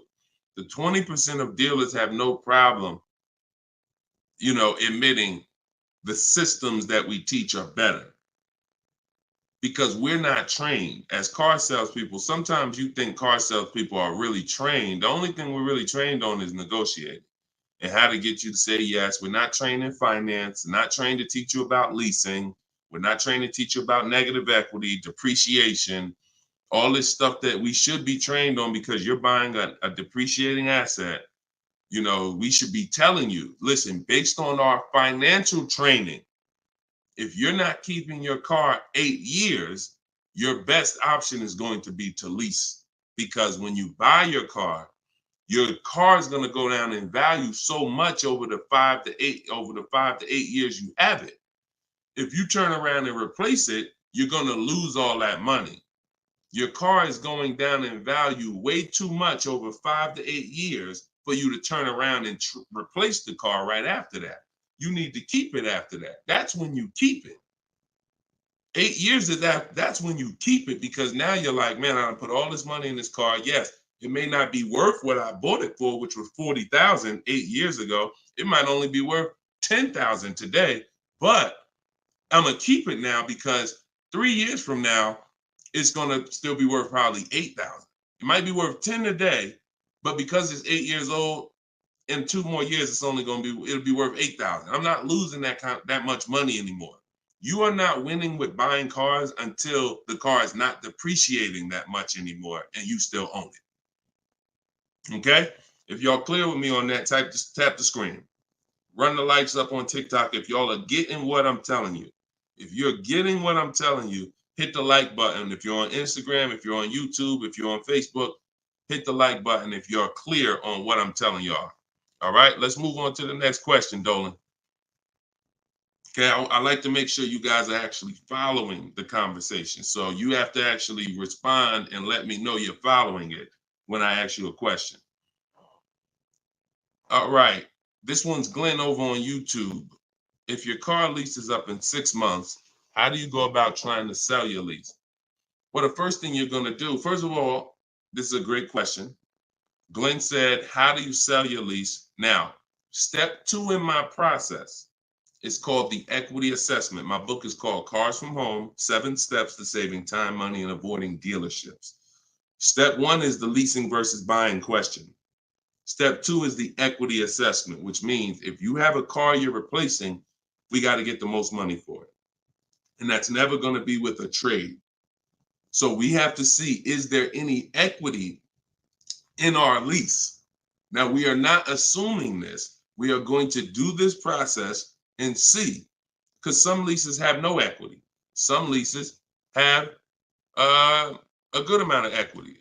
Like, hold on, I just had somebody write me talking about equity they got in their lease. Hold on.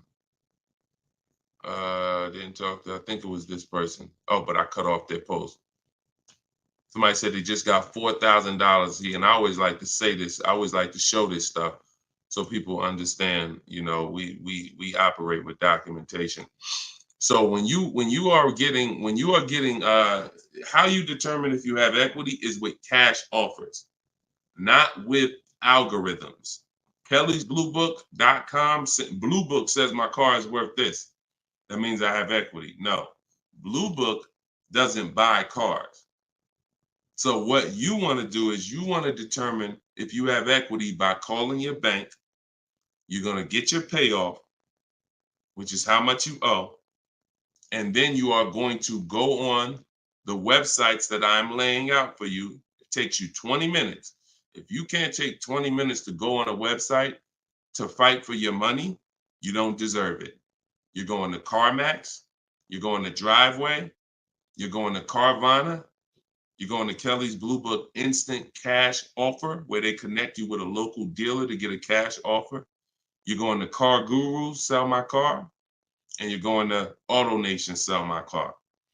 And that's going to give you up to 6 offers. And if you have a lease, you need to ask your bank, do you have a third-party restriction? And if they say you have a third-party restriction, then if you have equity, you're going to be selling to a local dealer, not to one of the local online buyers. If you don't have a third-party restriction, we sell to the highest online buyer. If you do, we sell to the highest bidder among used car dealers. So it's just simple. There's different processes. I don't teach one size fits all car buying. So some of you who have a lease with a third-party restriction, you're going to use one strategy. Those of you who don't have a third-party restriction, you're going to use a different strategy. Those of you who don't have any money you owe on your car is paid off. You don't need to call your bank. You just need to go on those websites and get the offers.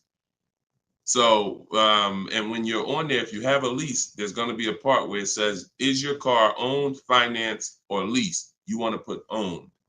It's very important. Don't put lease because it triggers something in their websites.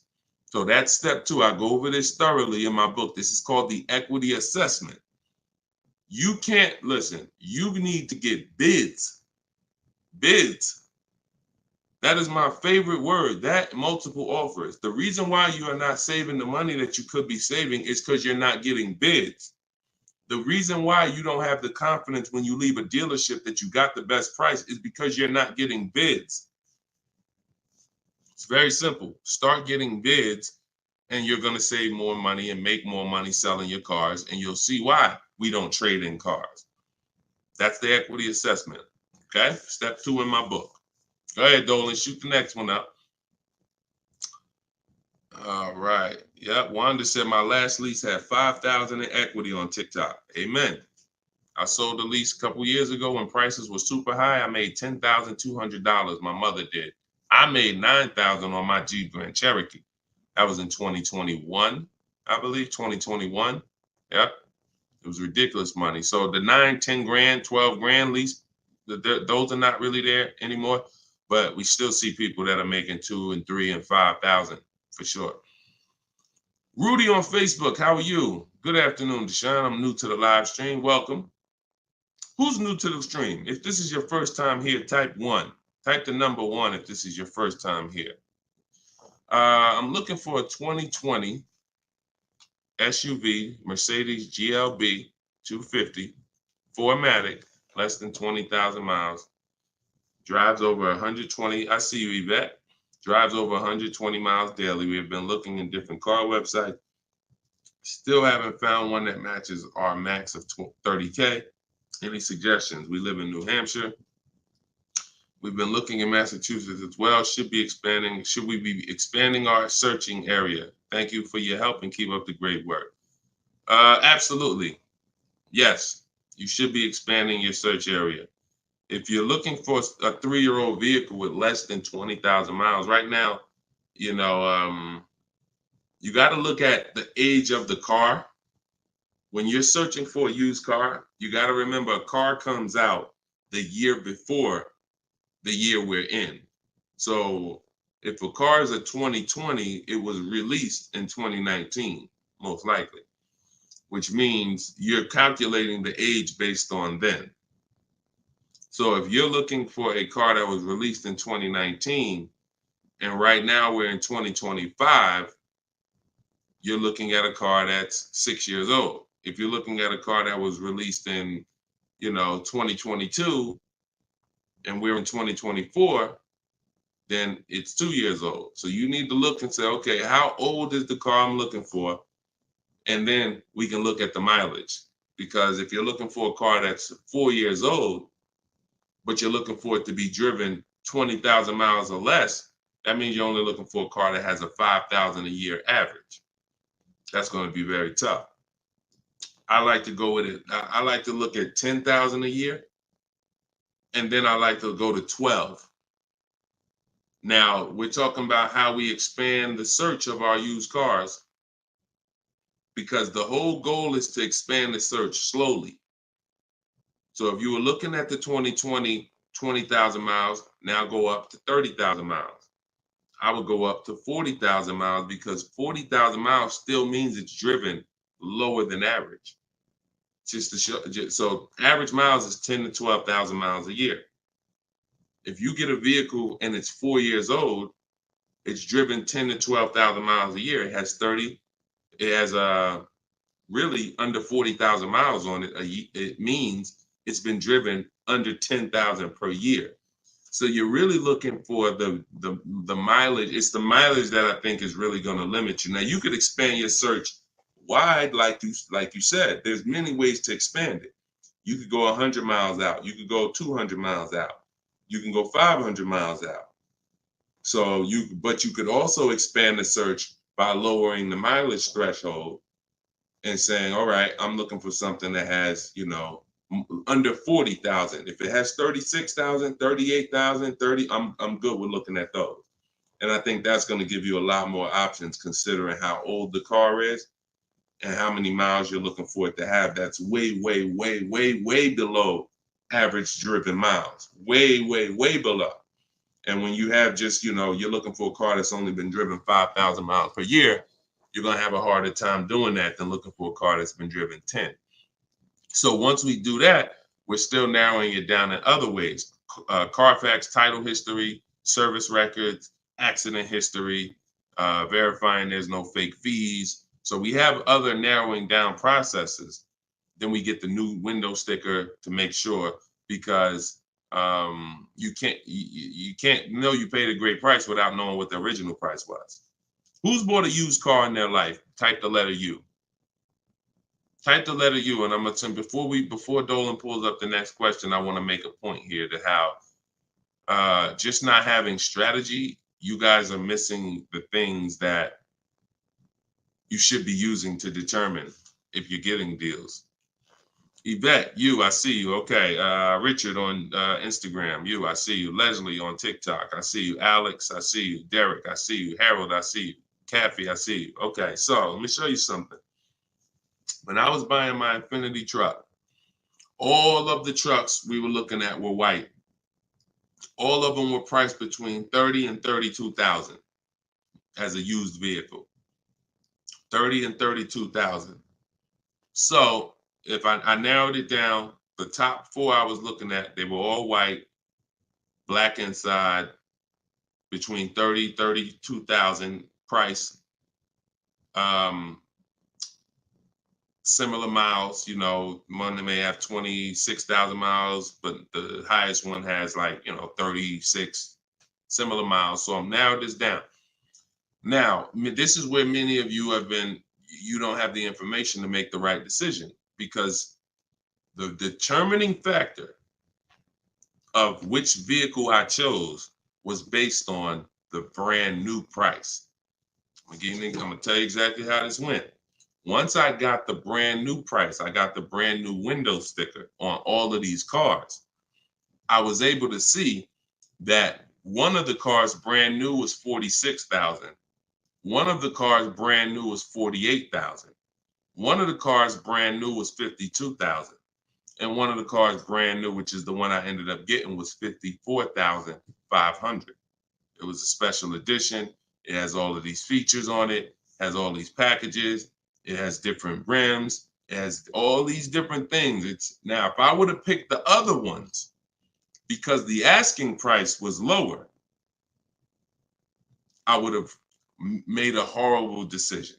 Paying 31,000 for a car that was originally 46,000 is nowhere near as good of a deal as paying 31,800, which is what I paid for a car that was originally 54,000. This is what I call in my book the true value percentage. The true value percentage discount is what the vehicle is being sold for relative to what it was when it was new. So picture this, if the vehicles that I was looking at would have only had the true value percentage discount on them, it would have made it even easier for me to choose, because the one I picked would have said 42% off the brand new price. The ones that I didn't pick would have said 38% off the brand new price, 36% off the brand new price, 32% off the brand new price. So when I look, true value percentage is literally that. And that is something we created. See, a lot of what we teach, we didn't learn it, we created it. So you are getting things that, why can't I find what Deshone teaches in other places? Because God had me create it. So you're not going to find it from other people. You're not going to find the 8-year rule for leasing versus buying with other people. You're not going to find the 1.5% rule for bad lease deals with other people. You're not going to hear them talking about this true value percentage discount when we're looking at used cars, because we created all of this stuff to regulate the industry for people who will use it. So if you guys want everything I teach in one spot, you can go to my TikTok bio. As long as you get there before the 30-minute timer goes down, you can get your copy of Cars from Home, my digital book, for 75% off.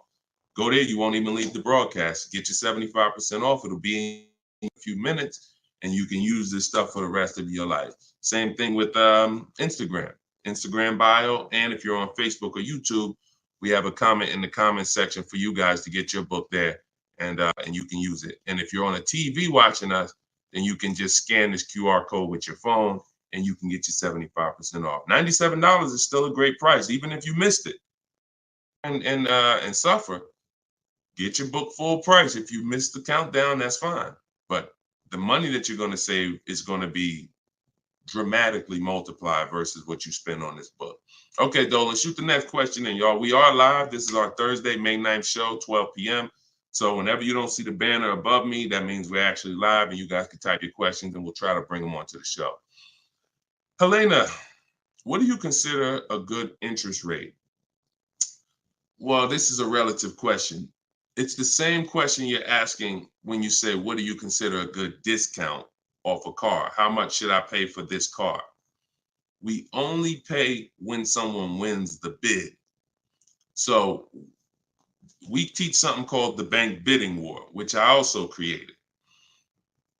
You have been taught that, don't let these dealers run your credit, or always get, who's been taught any of this stuff? Always get your own pre-approval You know, never use the dealer's banks. Never, you know, all of this stuff. Any way. We teach a process that the credit bureaus allow. The credit bureaus allow us to have an unlimited number of banks and credit unions run our credit with a hard pull, as long as it's within a certain period of time. As long as it's within a certain period of time, when that time expires, they are going to have that weigh on our credit as one hard inquiry in terms of how it affects our score. See, normally when you have a bank run your credit with a hard and then another one, and then another one, each hard inquiry affects your credit. But when you do it the way it was meant to be done, and using the bank bidding war, if one hard inquiry would have dropped your credit 10 points, 20 of these hard inquiries is going to drop your credit the same 10 points. So the way it's done is there's 3 rounds to it. There's 3 rounds. This is for people that are financing. Again, those of you who are paying cash, this doesn't matter. Those of you who are leasing a vehicle, this doesn't matter. That's why having access to car buying advice that's not one size fits all is what you need. Because typically, if you only pay cash for cars and get used cars, that's what you're going to teach people. So everything has a different place. So those of you who are financing a new car or a used car, you're going to use the bank bidding war so that you don't have to ask this question. This is the answer to Helena's question. How do you know? What do you consider a good interest rate? It's who wins the bid. So there's 3 rounds to it. The first thing we're going to do is see, are there any special interest rates on the car we're shopping for? So if we're shopping for a Kia Optima, a Kia K5, and all right, let's see, are there any special interest rates on it? Are they doing anything like 1.9% financing? Are they doing 0% financing? Are they doing 2.9% financing? Anything special? We also need to know how much the term. What's the term? Some people only do 0% for 3 years. That means you got to be able to pay the car off in 3 years or you can't take the deal. If it's 0% for 60 months, that's different. You got a 0% 5-year loan. You got 0% 6-year loan. So we need to see, is there anything special on the car? We do that for new and certified pre-owned, if we're looking for a certified pre-owned. Now, if we find something, sometimes that could prevent us from even needing to do any other interest rate shopping. If they're doing 1.99 for 60 months, you're not going to find better than that. No bank is going to do better than that. So that's why it eliminates the rest of the rounds in the bank bidding war. Eliminate it. But let's just say that there are no special interest rates. Now we're going to revisit the bank bidding war in round 2, which is after we find the best price on our car. See, because some of you, when you go shop for a car, you're thinking, how much should this car cost? Oh, what's the monthly payment should be on this car? The monthly payment is between you and the lender. It's not between you and the person you're buying the car from.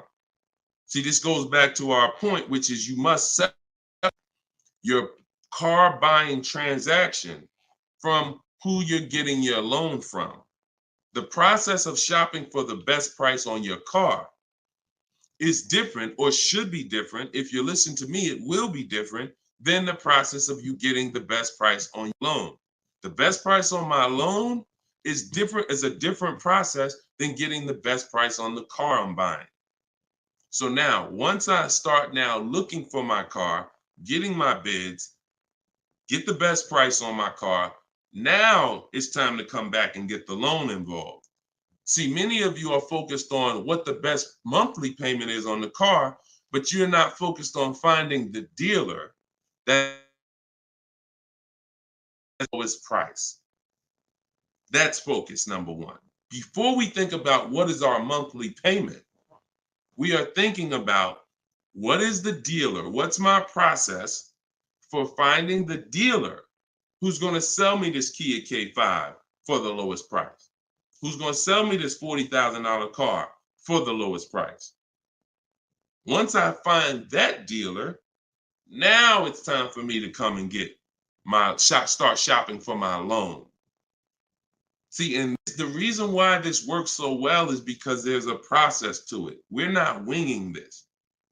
The reason why any fighter who goes into a fight and they're winging it, they are in a position of struggle. We don't wing it. That's why when you see my 7-step process in my book, it's 7 steps. In Matt's Academy, my car buying school, it's 7 steps. Whether it's video, whether it's the book, it does not matter. It's 7 steps because the process does not change. A process should not change based on whether you want a new car, used car, a lease, a luxury car, an exotic car. It shouldn't change. So once you find the best price on the item, now you're coming home and you are going to now contact online banks, your bank, your credit union, and you're going to get all their offers. This is round 2 of the bank bidding war. Round 1 is any special interest rates on the car. No? All right. Then we go find the best offer on our car. Now we're going to start round 2, which is our bank, our credit union, online lenders, all submitting bids for our rate. Round 3, once that's done, round 3 is we call the dealer who we have the car on hold with, and we tell them the best rate we got, and we give them a chance to see if they can beat it. That's round 3, because the dealers have another 5 to 7 to sometimes 10 banks. So see if they can beat it. So now you have 3 rounds of individuals competing for your interest, for your loan, to give you a loan. 3 rounds. First is the special rates.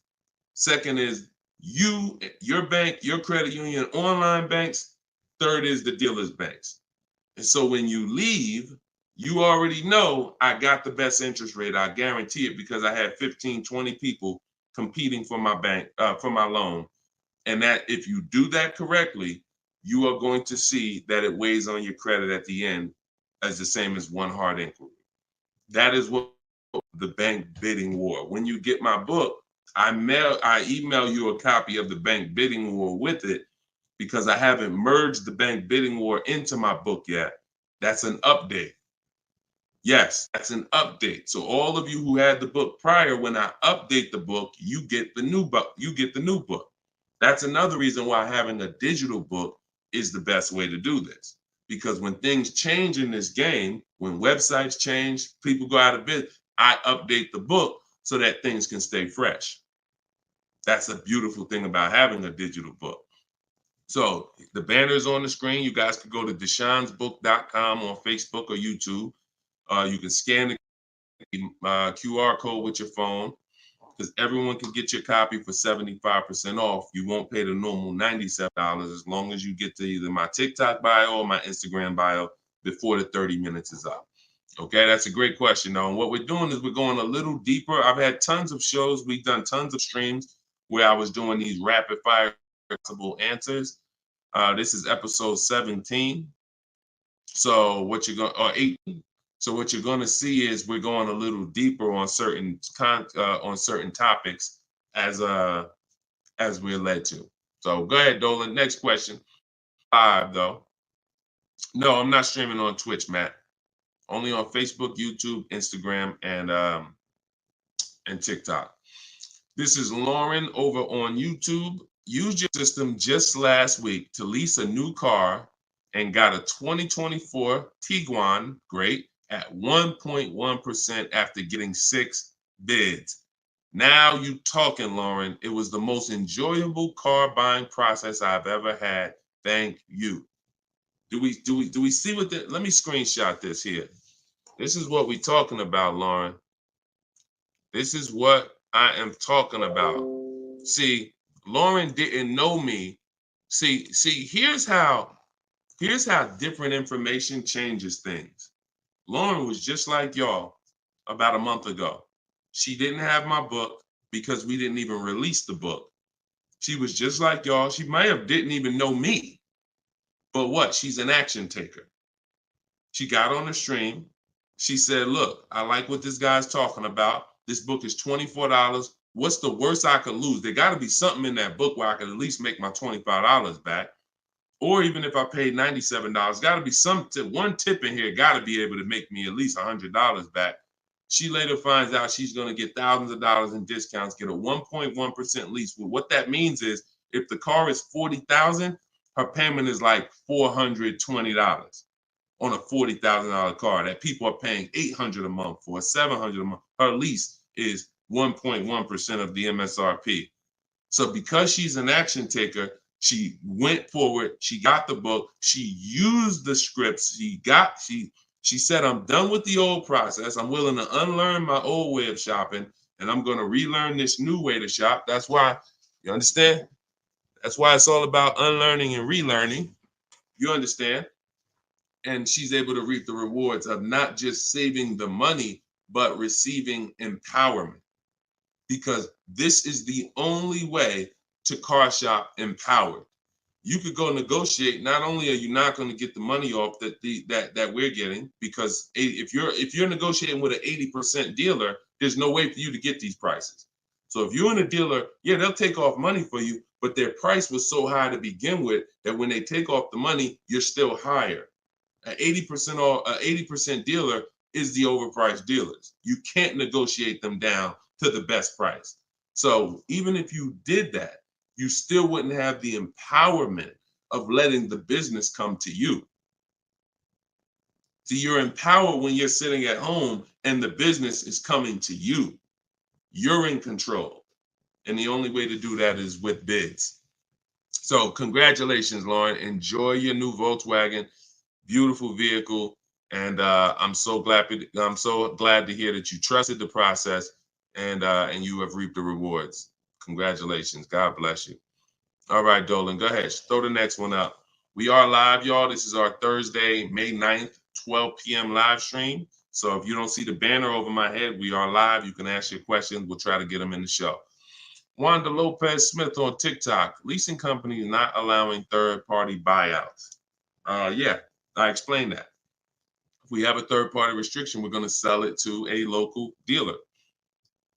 But we still get bids. We still need to get bids from the online car buyers to know if we have equity. If we have equity and we have a third-party restriction, we're going to sell it to a used car. Like if I had a BMW and there's a third-party restriction, I'm selling my BMW to a BMW dealer. I have a whole script in my book for how we do this. We talk to used car managers, and I'm going to have a used car manager buy it. See, some of you bought your car because you saw the third-party restrictions and you bought it and resold it. I don't like doing that because when you buy it and resell it, you have taxes, you have fees that you're going to pay. When you sell to a local dealership, sometimes they don't pay the taxes and there's no fees. So buying and reselling, you're eating up like probably $3,000 or $4,000 of any equity you would have.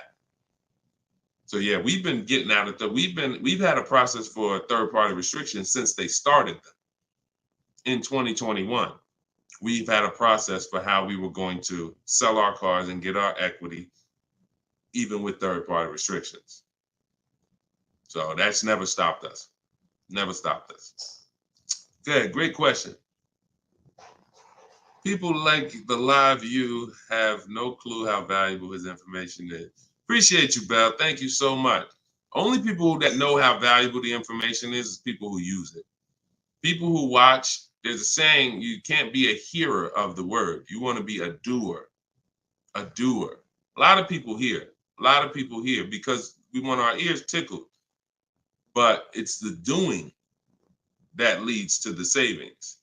And in our case, what we're asking you to do is easy. It's just your programming and your fear of a process. See, it's an unknown hell. I mean, an unknown heaven is what we have over here. But you have a known hell. Sometimes what you know is so comfortable, even though it's hell, but it's, you know it. You're comfortable with it. You're comfortable with the discomfort of car shopping. So this is what, Deshone, everything you're saying, that sounds hard. Sitting at home and doing these copy and paste things and having this, that sounds hard. That's just your fear. That's your programming talking to you. That's not reality. Because in reality, you see people like Lauren who just came on, And you see, this is the easiest way she's ever bought a car in her life. This is the most money she's ever saved in her life. Look, you got people like, look, Matt, happy to share. I've officially graduated. Huge thank you to Deshone, building such a great system, answering all my questions along the way. Lease details. You got a $56,000 Hyundai Palisade calligraphy, 1.28% lease. Highest quote was $1,167 a month. He got his for $719. The highest quote he got from an 80% dealer was $1,167 a month. He got his for $719.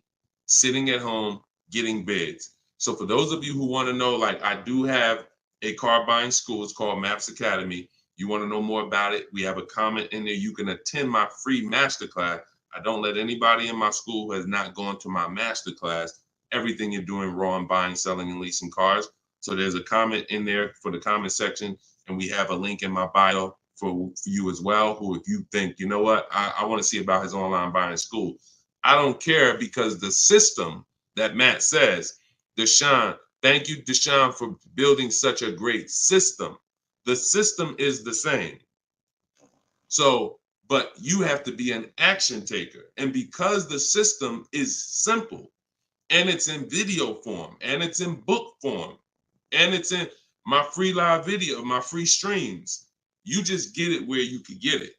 But there's no excuse for sitting at home car shopping the old way anymore when this information is available and it exists and it's 3 years old. This isn't new. We have hundreds of people. You're not oh, let me take a chance and see if this will work. That ship has sailed long time ago. Long time ago, that ship has sailed. But the action takers are going to win, not just the hearers. People listen, oh yeah, this sounds good. Of course it sounds good. But you won't reap the results until you become an action taker on the information. Okay, so those of you who want the book, it's in my TikTok bio, it's in my Instagram bio. You'll have access to these strategies for the rest of your life. All right, Dolan, shoot the next question up. We got some great questions coming in today. This is our Thursday, May 9th live show. So we are live right now. It's our 12 p.m. stream.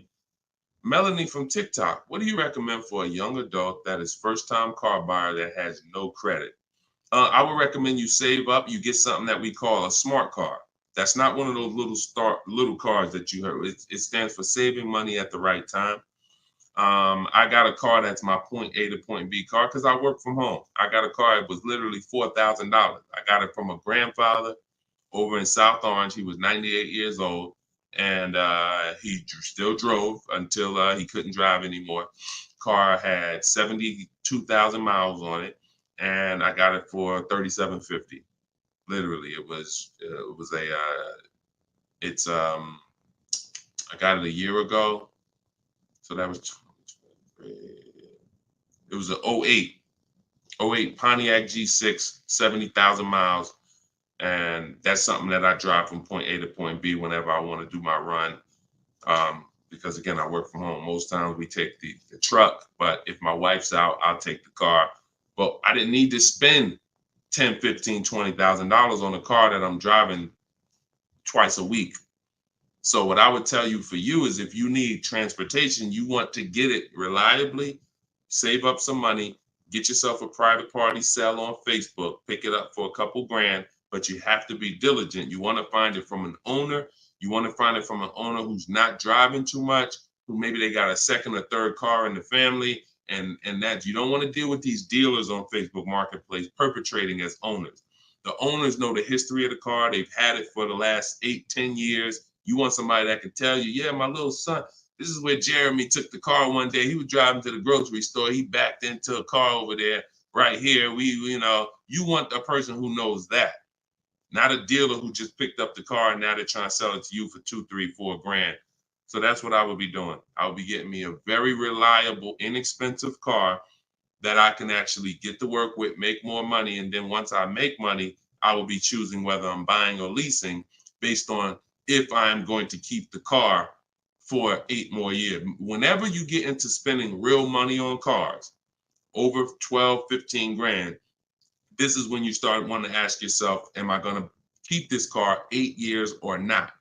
Because once you get these cars and build up your credit, Melanie, another thing you should be doing is getting a credit card, not using it, pay it off every month, spend $20 on it, pay it off so you can get your credit up to a 700 score. You could be at a 700 score lightning fast before the next 12 months.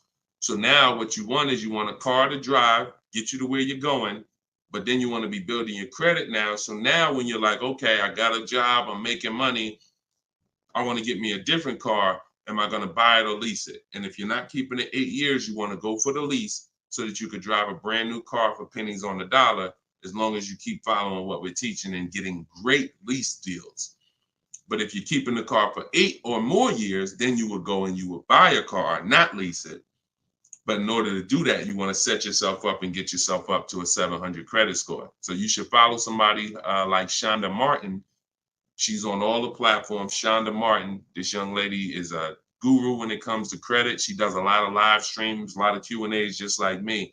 But yeah, you got a great path. But don't go out there and do what a lot of people do and finance a car, no credit, your first car, you're gonna go buy it. Now you're getting a $20,000 car, you're gonna probably pay, $500 a month for it. And now that car is gonna be a long-term thing because it's just too expensive. And you just don't follow the traditional route is what I would tell you. All right, I'm glad. It's my daughter. She has a full-time job and now searching for a car. Okay, perfect, Melanie. I think that's a great plan.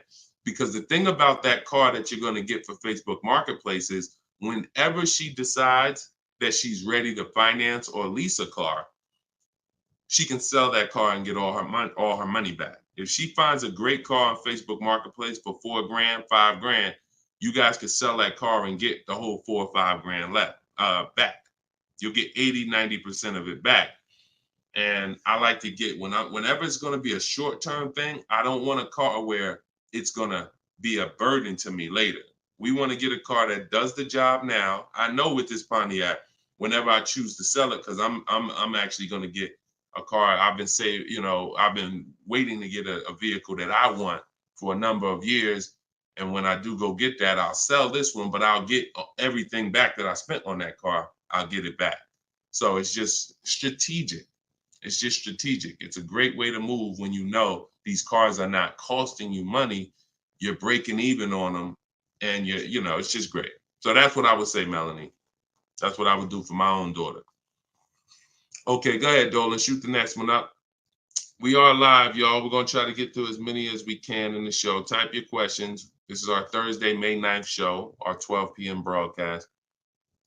So, Sir Francis on YouTube. What's the best source for an accurate valuation to determine if purchasing a used car is a good idea? I don't go by that. The only way purchasing a used car is a good idea for me is if we're keeping it at least 8 years. That's it. If you're not keeping it at least 8, are you keeping the vehicle at least 8 years?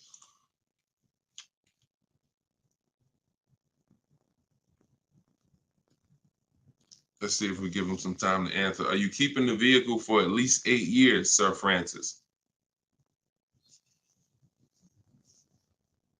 See, if we're not keeping the vehicle at least 8 years, there's no point in buying it, because the money that you would spend to lease, you can't put a price tag. You can't compare it. The reason I have to show y'all these lease deals is to see you cannot compare great lease deals to purchase deals. You can't. Look at this. Look at Jared. Jared followed the leasing like a boss system. The leasing process went quick and exactly like you said it would. Sent the emails. We had multiple offers to work with. Trusted the process. Used the scripts. Got the lowest offer from $565 a month down to $520 with a counter offer. Look. That's probably a $40,000 vehicle. I don't have it up in front of me because I cut the rest of his post off. But look, 1.28, $56,000 vehicle. Even if you were buying a used version of this. So let's just I want to show you this. Let's just say instead of leasing like Matt did here, he got a $56,000 vehicle for $719 a month. We already know with $1,000 every, with $100 a month on every $5,000, this $56,000 vehicle is about $1,100 a month. Every 5,000 bucks is a hundred bucks a month on a 5-year finance. So $56,000 vehicle, we're looking at literally $1,100 a month, $1,100 a month payment. Let's just say though he bought this car used. He didn't understand leasing. He found a used one. So instead of 56, let's say he gets one for, you know, let's call it instead of 56, he gets 26 grand off. Let's say he gets it for, hold on, let me do percentages. I don't know why I can't do math right now in my head. Let's say he gets it for 38. Let's use something that's really conservative and good. He gets it for 38. So a $56,000 Hyundai Palisade, he finds an incredible deal on a pre-owned one. He gets it for 38. Once his taxes go in, he's at 40. What's his monthly payment, y'all? If every $5,000 is $100 a month, what's his monthly payment for 40? See, it's all about no money down. If you notice, every time we're comparing numbers, we're not putting any money into the deals. See, when you're not putting any money into the deals, you can easily compare the deals.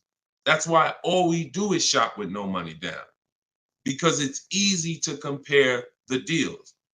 In my book is No Money Down Mastery. You're going to find every strategy I teach you doesn't involve money. It doesn't involve money, because when you want to put money down, that's different. But money down should be after you have assessed the deal already. So, those of you who want your copy of Cars from Home, 7 Steps to Saving Time, Money, and Avoiding Dealers, go to my TikTok bio now, get your copy for 75% off. Go to my Instagram bio, get your copy. But look at this. I'm asking y'all, what's his payment? Let's see if we got anybody that chimed in. If he didn't get this brand new one, if he didn't get this brand new Hyundai truck, he got a used one. So instead of 56,000, he got his for 38. Great price. He found one for 38,000, low miles. Now taxes are in, and he's financing 40,000. What's his monthly payment?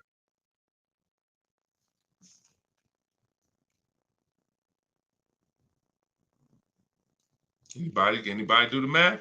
Every 5,000 bucks. Well, I'm gonna tell y'all now. Okay, y'all taking a little long. It's 800 a month. Thank you, Derek. Thank you, Derek, on Facebook. 800 a month.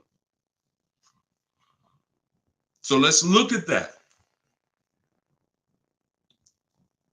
Matt drove off $719 a month, no money out of pocket. Brand new 2024, never been driven, new car smell, fresh out the plastic, $719 a month. Same person who bought that car because they didn't understand leasing, they're paying $1,100 a month. Now there happens to be another one just like it, but it's a 4-year-old one, and it's $38,000, and someone else gets that, and they're paying $800 a month. Do you see how much money those who don't teach you about leasing have cost you? Do you see how much money listening to those who don't understand leasing has cost you? Big money. So I'm either driving a used car and I'm paying more than the guy who got the brand new one.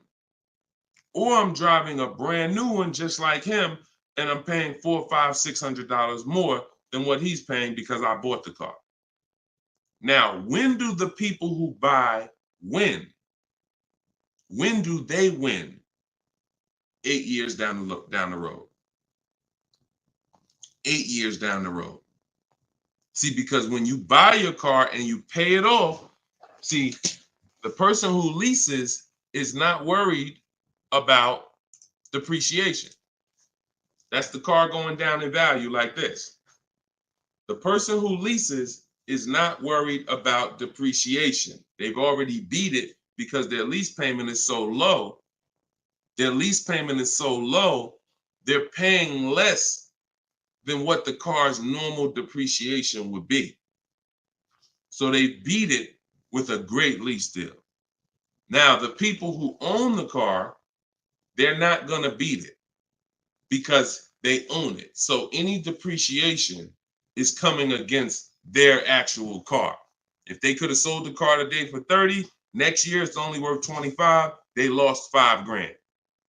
If you were going to sell your car today for 20 and then a tree branch falls on it, is it worth 20 tomorrow? Even when you fix it, run it through your insurance. Hey, I'm coming to get my 20. No, a tree branch fell on the vehicle. It's worth probably 18 now. This is depreciation. So the only way you're going to avoid that is through long-term ownership, because eventually, like I talked about earlier in the stream, you get to the point where your car is only losing a little bit of value each year. Only to this year it's worth 10, next year it's worth 95. In another year it's worth 9,000. That doesn't happen until you have kept the car 9, 10, 11 years. So if you're not keeping your cars that long, you're losing thousands of dollars not leasing, as I just illustrated with those 3 examples. Okay? So this doesn't change. I don't care whether it's Lamborghinis. I don't care whether it's Rolls Royces. The principles do not change. Derek on Facebook. If a manufacturer is offering a very low IR through their direct financing for well-qualified buyers, is there something I should look for on my credit report to know whether I should apply and let them run my credit versus using the pre-qualified offer I have from my credit union? Yeah, most people are going to qualify for the special rates. If you have fair credit, good credit, most people are going to qualify for the special rates because it's not super tier. Super tier is like A1 or A9 in the business world. That's super tier. Most of them are tier 1. So a tier 1 approval is really going to be if you have, 680 credit score and above. If you've had a car loan in the past that you've paid well, you should be able to qualify for those special interest rates. Those are not super hard to qualify for. And if it's something under 2.9, you're typically not going to see that coming from a credit union or a bank, not in this market. Not in this market. So yeah, it's a good question though. But that's round 1 in the bank bidding war. So it's important for you guys to know that whenever you see a special interest rate offer, in many cases, it's not hard to qualify for. You don't need perfect credit. 680, 700 and above, you should be fine. All right. So, all right. Let's go. John Tez on YouTube. I'm interested in getting a 23 Charger Scat Pack, trading a 2022 Camry. This is a disaster. This is a disaster. Dealer wants 56 for the car, but it's been on the lot for 220 days. What do you think I could get them to lower it to? Well, I'm going to just tell you honestly, why are you trading in a 2022 vehicle? First of all, if you paid cash for that car, you wouldn't be trading it in, because once you see what it's worth and what you're getting in 2 years, you've had the car for less than 2 years. See, there's something, here's what we're not getting. The reason why I hold this up is for y'all to see that you cannot trade in cars this fast and have it be and have it. And I want y'all to know we are 100% live right now. We are 100% live right now. You're not watching a replay. This is a live show. So we're going to dialogue on this for a quick second. You should not, if I show this so y'all can understand, the value of your car is dropping like this the first year, 2 years, 3 years. You think that you could buy a car here for $35,000, turn around, trade it a year later, and it's only worth now $27,000, and you're just going to flip and take that $7,000 loss in depreciation. You are going to absolutely lose your shirt. And the only way that you actually don't realize how much you're losing is because they hide it in your monthly payment, because you're a payment shopper. Just get me to this payment. I don't care about the numbers and all of that. I don't care about how much money I'm losing on each car. Just work my monthly payment to something that I could afford. And that is financial disaster. because there is no way, if you were coming and you were writing a check for this, if you came in and you bought that 2022 Camry and they said, okay, it's going to be 35 grand, you know, whatever, and you wrote a check for it, and then you came back a year later and you said, all right, well, what y'all going to give me for my 22 Camry? And they said, all right, well, we can only give you 25 for it. And you said, wait, I just paid 35 for it last year. You ain't giving me no 25 for it. You would never take that. But payment buyers take those deals all the time, because what they do is they give you the same 25, but when they finance it and stretch the loan out, they're like, see, and your new monthly payment is only $50 more than your old car. And you like, man, this sounds like a good deal. It's a horrible deal. It's not even a deal. It's a horrible offer, but you're not trained to see it. So whenever I see somebody who's switching from cars that are less than 2 years old to a brand new car, you're not talking about leasing it. So you're still in the mindset of, oh, I could buy cars, switch them, buy cars, switch them, buy cars, switch them. You absolutely are losing thousands of dollars on every single car you buy. So if I wanted to do what you were doing, replace my 2022 Camry with a Charger Scat Pack, and first you're buying another pre-owned one too. You're buying another pre-owned one. So you're asking, all right, I want to replace this 2-year-old pre-owned car that I got, and then I want to buy another pre-owned car and replace that one. But you're not looking at the fact that the 1-year-old Scat Pack you're trying to find is so rare. When you find it, you're most likely going to overpay for it, because who has 1-year-old Scat Packs? Who has 1-year-old Dodge Charger Scat Packs? How would that vehicle even end up on a dealer's lot? You only get the cars on dealers' lots one of two ways. The dealer has to buy them from auction, or buy them from one of their customers, or at the end of a lease, the person returns the car. So people are not usually trading in a 1-year-old car. So if it has been on the dealer's lot, maybe it's because it's a leftover model. And if it's a leftover model, you don't have anything to compare it to see how much you should be saving. So what I would be doing is, before I buy a 1-year-old Scat Pack, I would see what's the market on a brand new one. This is so important. This is so important, because this is financial intelligence. Look at this. If I would have walked in, this is Sean. Sean got an F-150 Lightning $73,000 vehicle. He ended up saving $20,000 on the vehicle. Brand new one. Same thing with Kimberly. She got a Maserati. You can see here, what does it say? Total savings, $20,700. 2023 Maserati Greco. $86,000 vehicle. They took off $20,700. That's the new one. So what happens if she would have bought a used one, 1 year old, and she saved 20 grand? She might have thought that was a great deal. Man, I got a 1-year-old Maserati. They took off 20 grand for me. Not if she didn't know that on a brand new one, she could have got 20 grand off. So whenever you're buying a car that new, you need to know what the brand new market is to know, all right, if I can save 10 grand off a brand new one, then how much should I save off the 1-year-old? I should save a lot more than that. See, and you have a lot of things that you moving in a way that I would tell you need a system, because it's hard for me to explain to you everything you are doing and a way you're approaching this, how you're going to overpay by thousands and thousands of dollars. You haven't talked about leasing versus buying. You're not talking about shopping for cars in a way where you can actually see multiple offers. You're talking about buying a 1-year-old pre-owned car without looking at what the market is. How do I know a good deal on a 1-year-old one? There's not enough vehicles out there for you to know a good deal on a 1-year-old, which means the only way I'm going to know a good deal on a 1-year-old one is I need to know what a good deal is on a new one.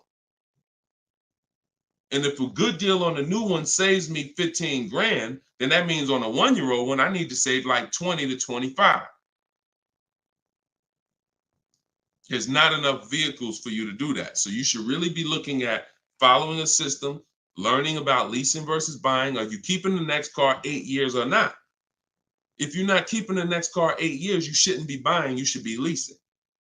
Because I don't care what you get the price for on the Scat Pack, you are gonna overspend compared to someone who goes and leases their Scat Pack and gets a great deal on it. So we got to slow down and look. Most times we're approaching car buying like grocery shopping. We trying to get our car deal done the same time as a grocery shopping visit. 2 hours, 3 hours. We're at the grocery store more than we're planning our car purchase. And the only way you're going to save money is to take your car buying process seriously. If it's just like, nah, Deshone, it ain't that big of a deal, then go ahead and go give them 15, 20 grand. But I tell you what, somebody like me, somebody who's listening to me, who getting the same car that you're getting, and they say, man, so funny, Deshone, I'm in the same position as that person is in. I got a Camry too, and I want to replace it too with a Scat Pack. But I'm gonna use your strategies. I'm gonna assess my old car, get bids for it. I'm going to determine leasing versus buying, and then I'm gonna shop for my car. That person will save 5 to 10 grand more than you, minimum. Minimum. I put any amount of money on it. So slow down and answer this question first. How many years are you keeping the next car? If the answer is not 8, don't think about buying it. Don't think about buying it. My goal is to shop for my most aggressive lease on my next car. If I'm buying it and I'm keeping it over 8 years, then I'm buying it. I'm not buying a car that I'm not keeping more than 8 years. Not no Scat Pack, not no Dodge Challenger, not no Toyota Camry, nothing. If I'm not keeping it 8 years, I'm not buying the car. Lease deals are too great. It's pennies on the dollar when I learn to get them. So everything I'm teaching y'all is out of my new book, Cars from Home. It's a digital book. It's called 7 Steps to Saving Time, Money, and Avoiding Dealerships. You can get your copy for 75% off in my TikTok bio. The price of the book is $97. That is the price. But you can get it for $24 if you get to my TikTok bio before the 30-minute timer expires. If you get to my Instagram bio before the 30-minute timer expires. We have a link in the comment section on YouTube and Facebook. You can go to deshonsbook.com, or you can scan this QR code with your phone and you can get your copy for 75% off. So use it. Make sure you send me your success stories. Continue to send me your success stories so we can bring them onto the show. That is a step-by-step system. There's nothing left to chance. You cannot leave anything to chance when it comes to car buying. Everything that we teach is for a reason. So let's continue to move. You know we will be back soon for another stream. And catch us later. We're usually live 7 and 12 p.m. So if you're around at 7 p.m., just again, if you don't see the banner above us, that means we're actually live. So jump on and we'll get to it. Everybody else who got your book, enjoy. For those of you who want to attend my free masterclass, Everything You're Doing Wrong, Buying, Selling, and Leasing Cars, you can also go to the comments or to my TikTok and Instagram bio. But you're going to need about an hour. And that's a straight hour of me in my board. And we have a comment for you right here in the Facebook and in the YouTube section. That's me showing you scenarios, going over 23 mistakes that most of you are making that you need to stop making if you're truly going to get below market deals. Okay, so other than that, y'all, get the information. I don't care how you get it. Get in where you fit in. Use it. Keep unlearning. And let's keep saving this money. All right, God bless y'all. See y'all on the next one.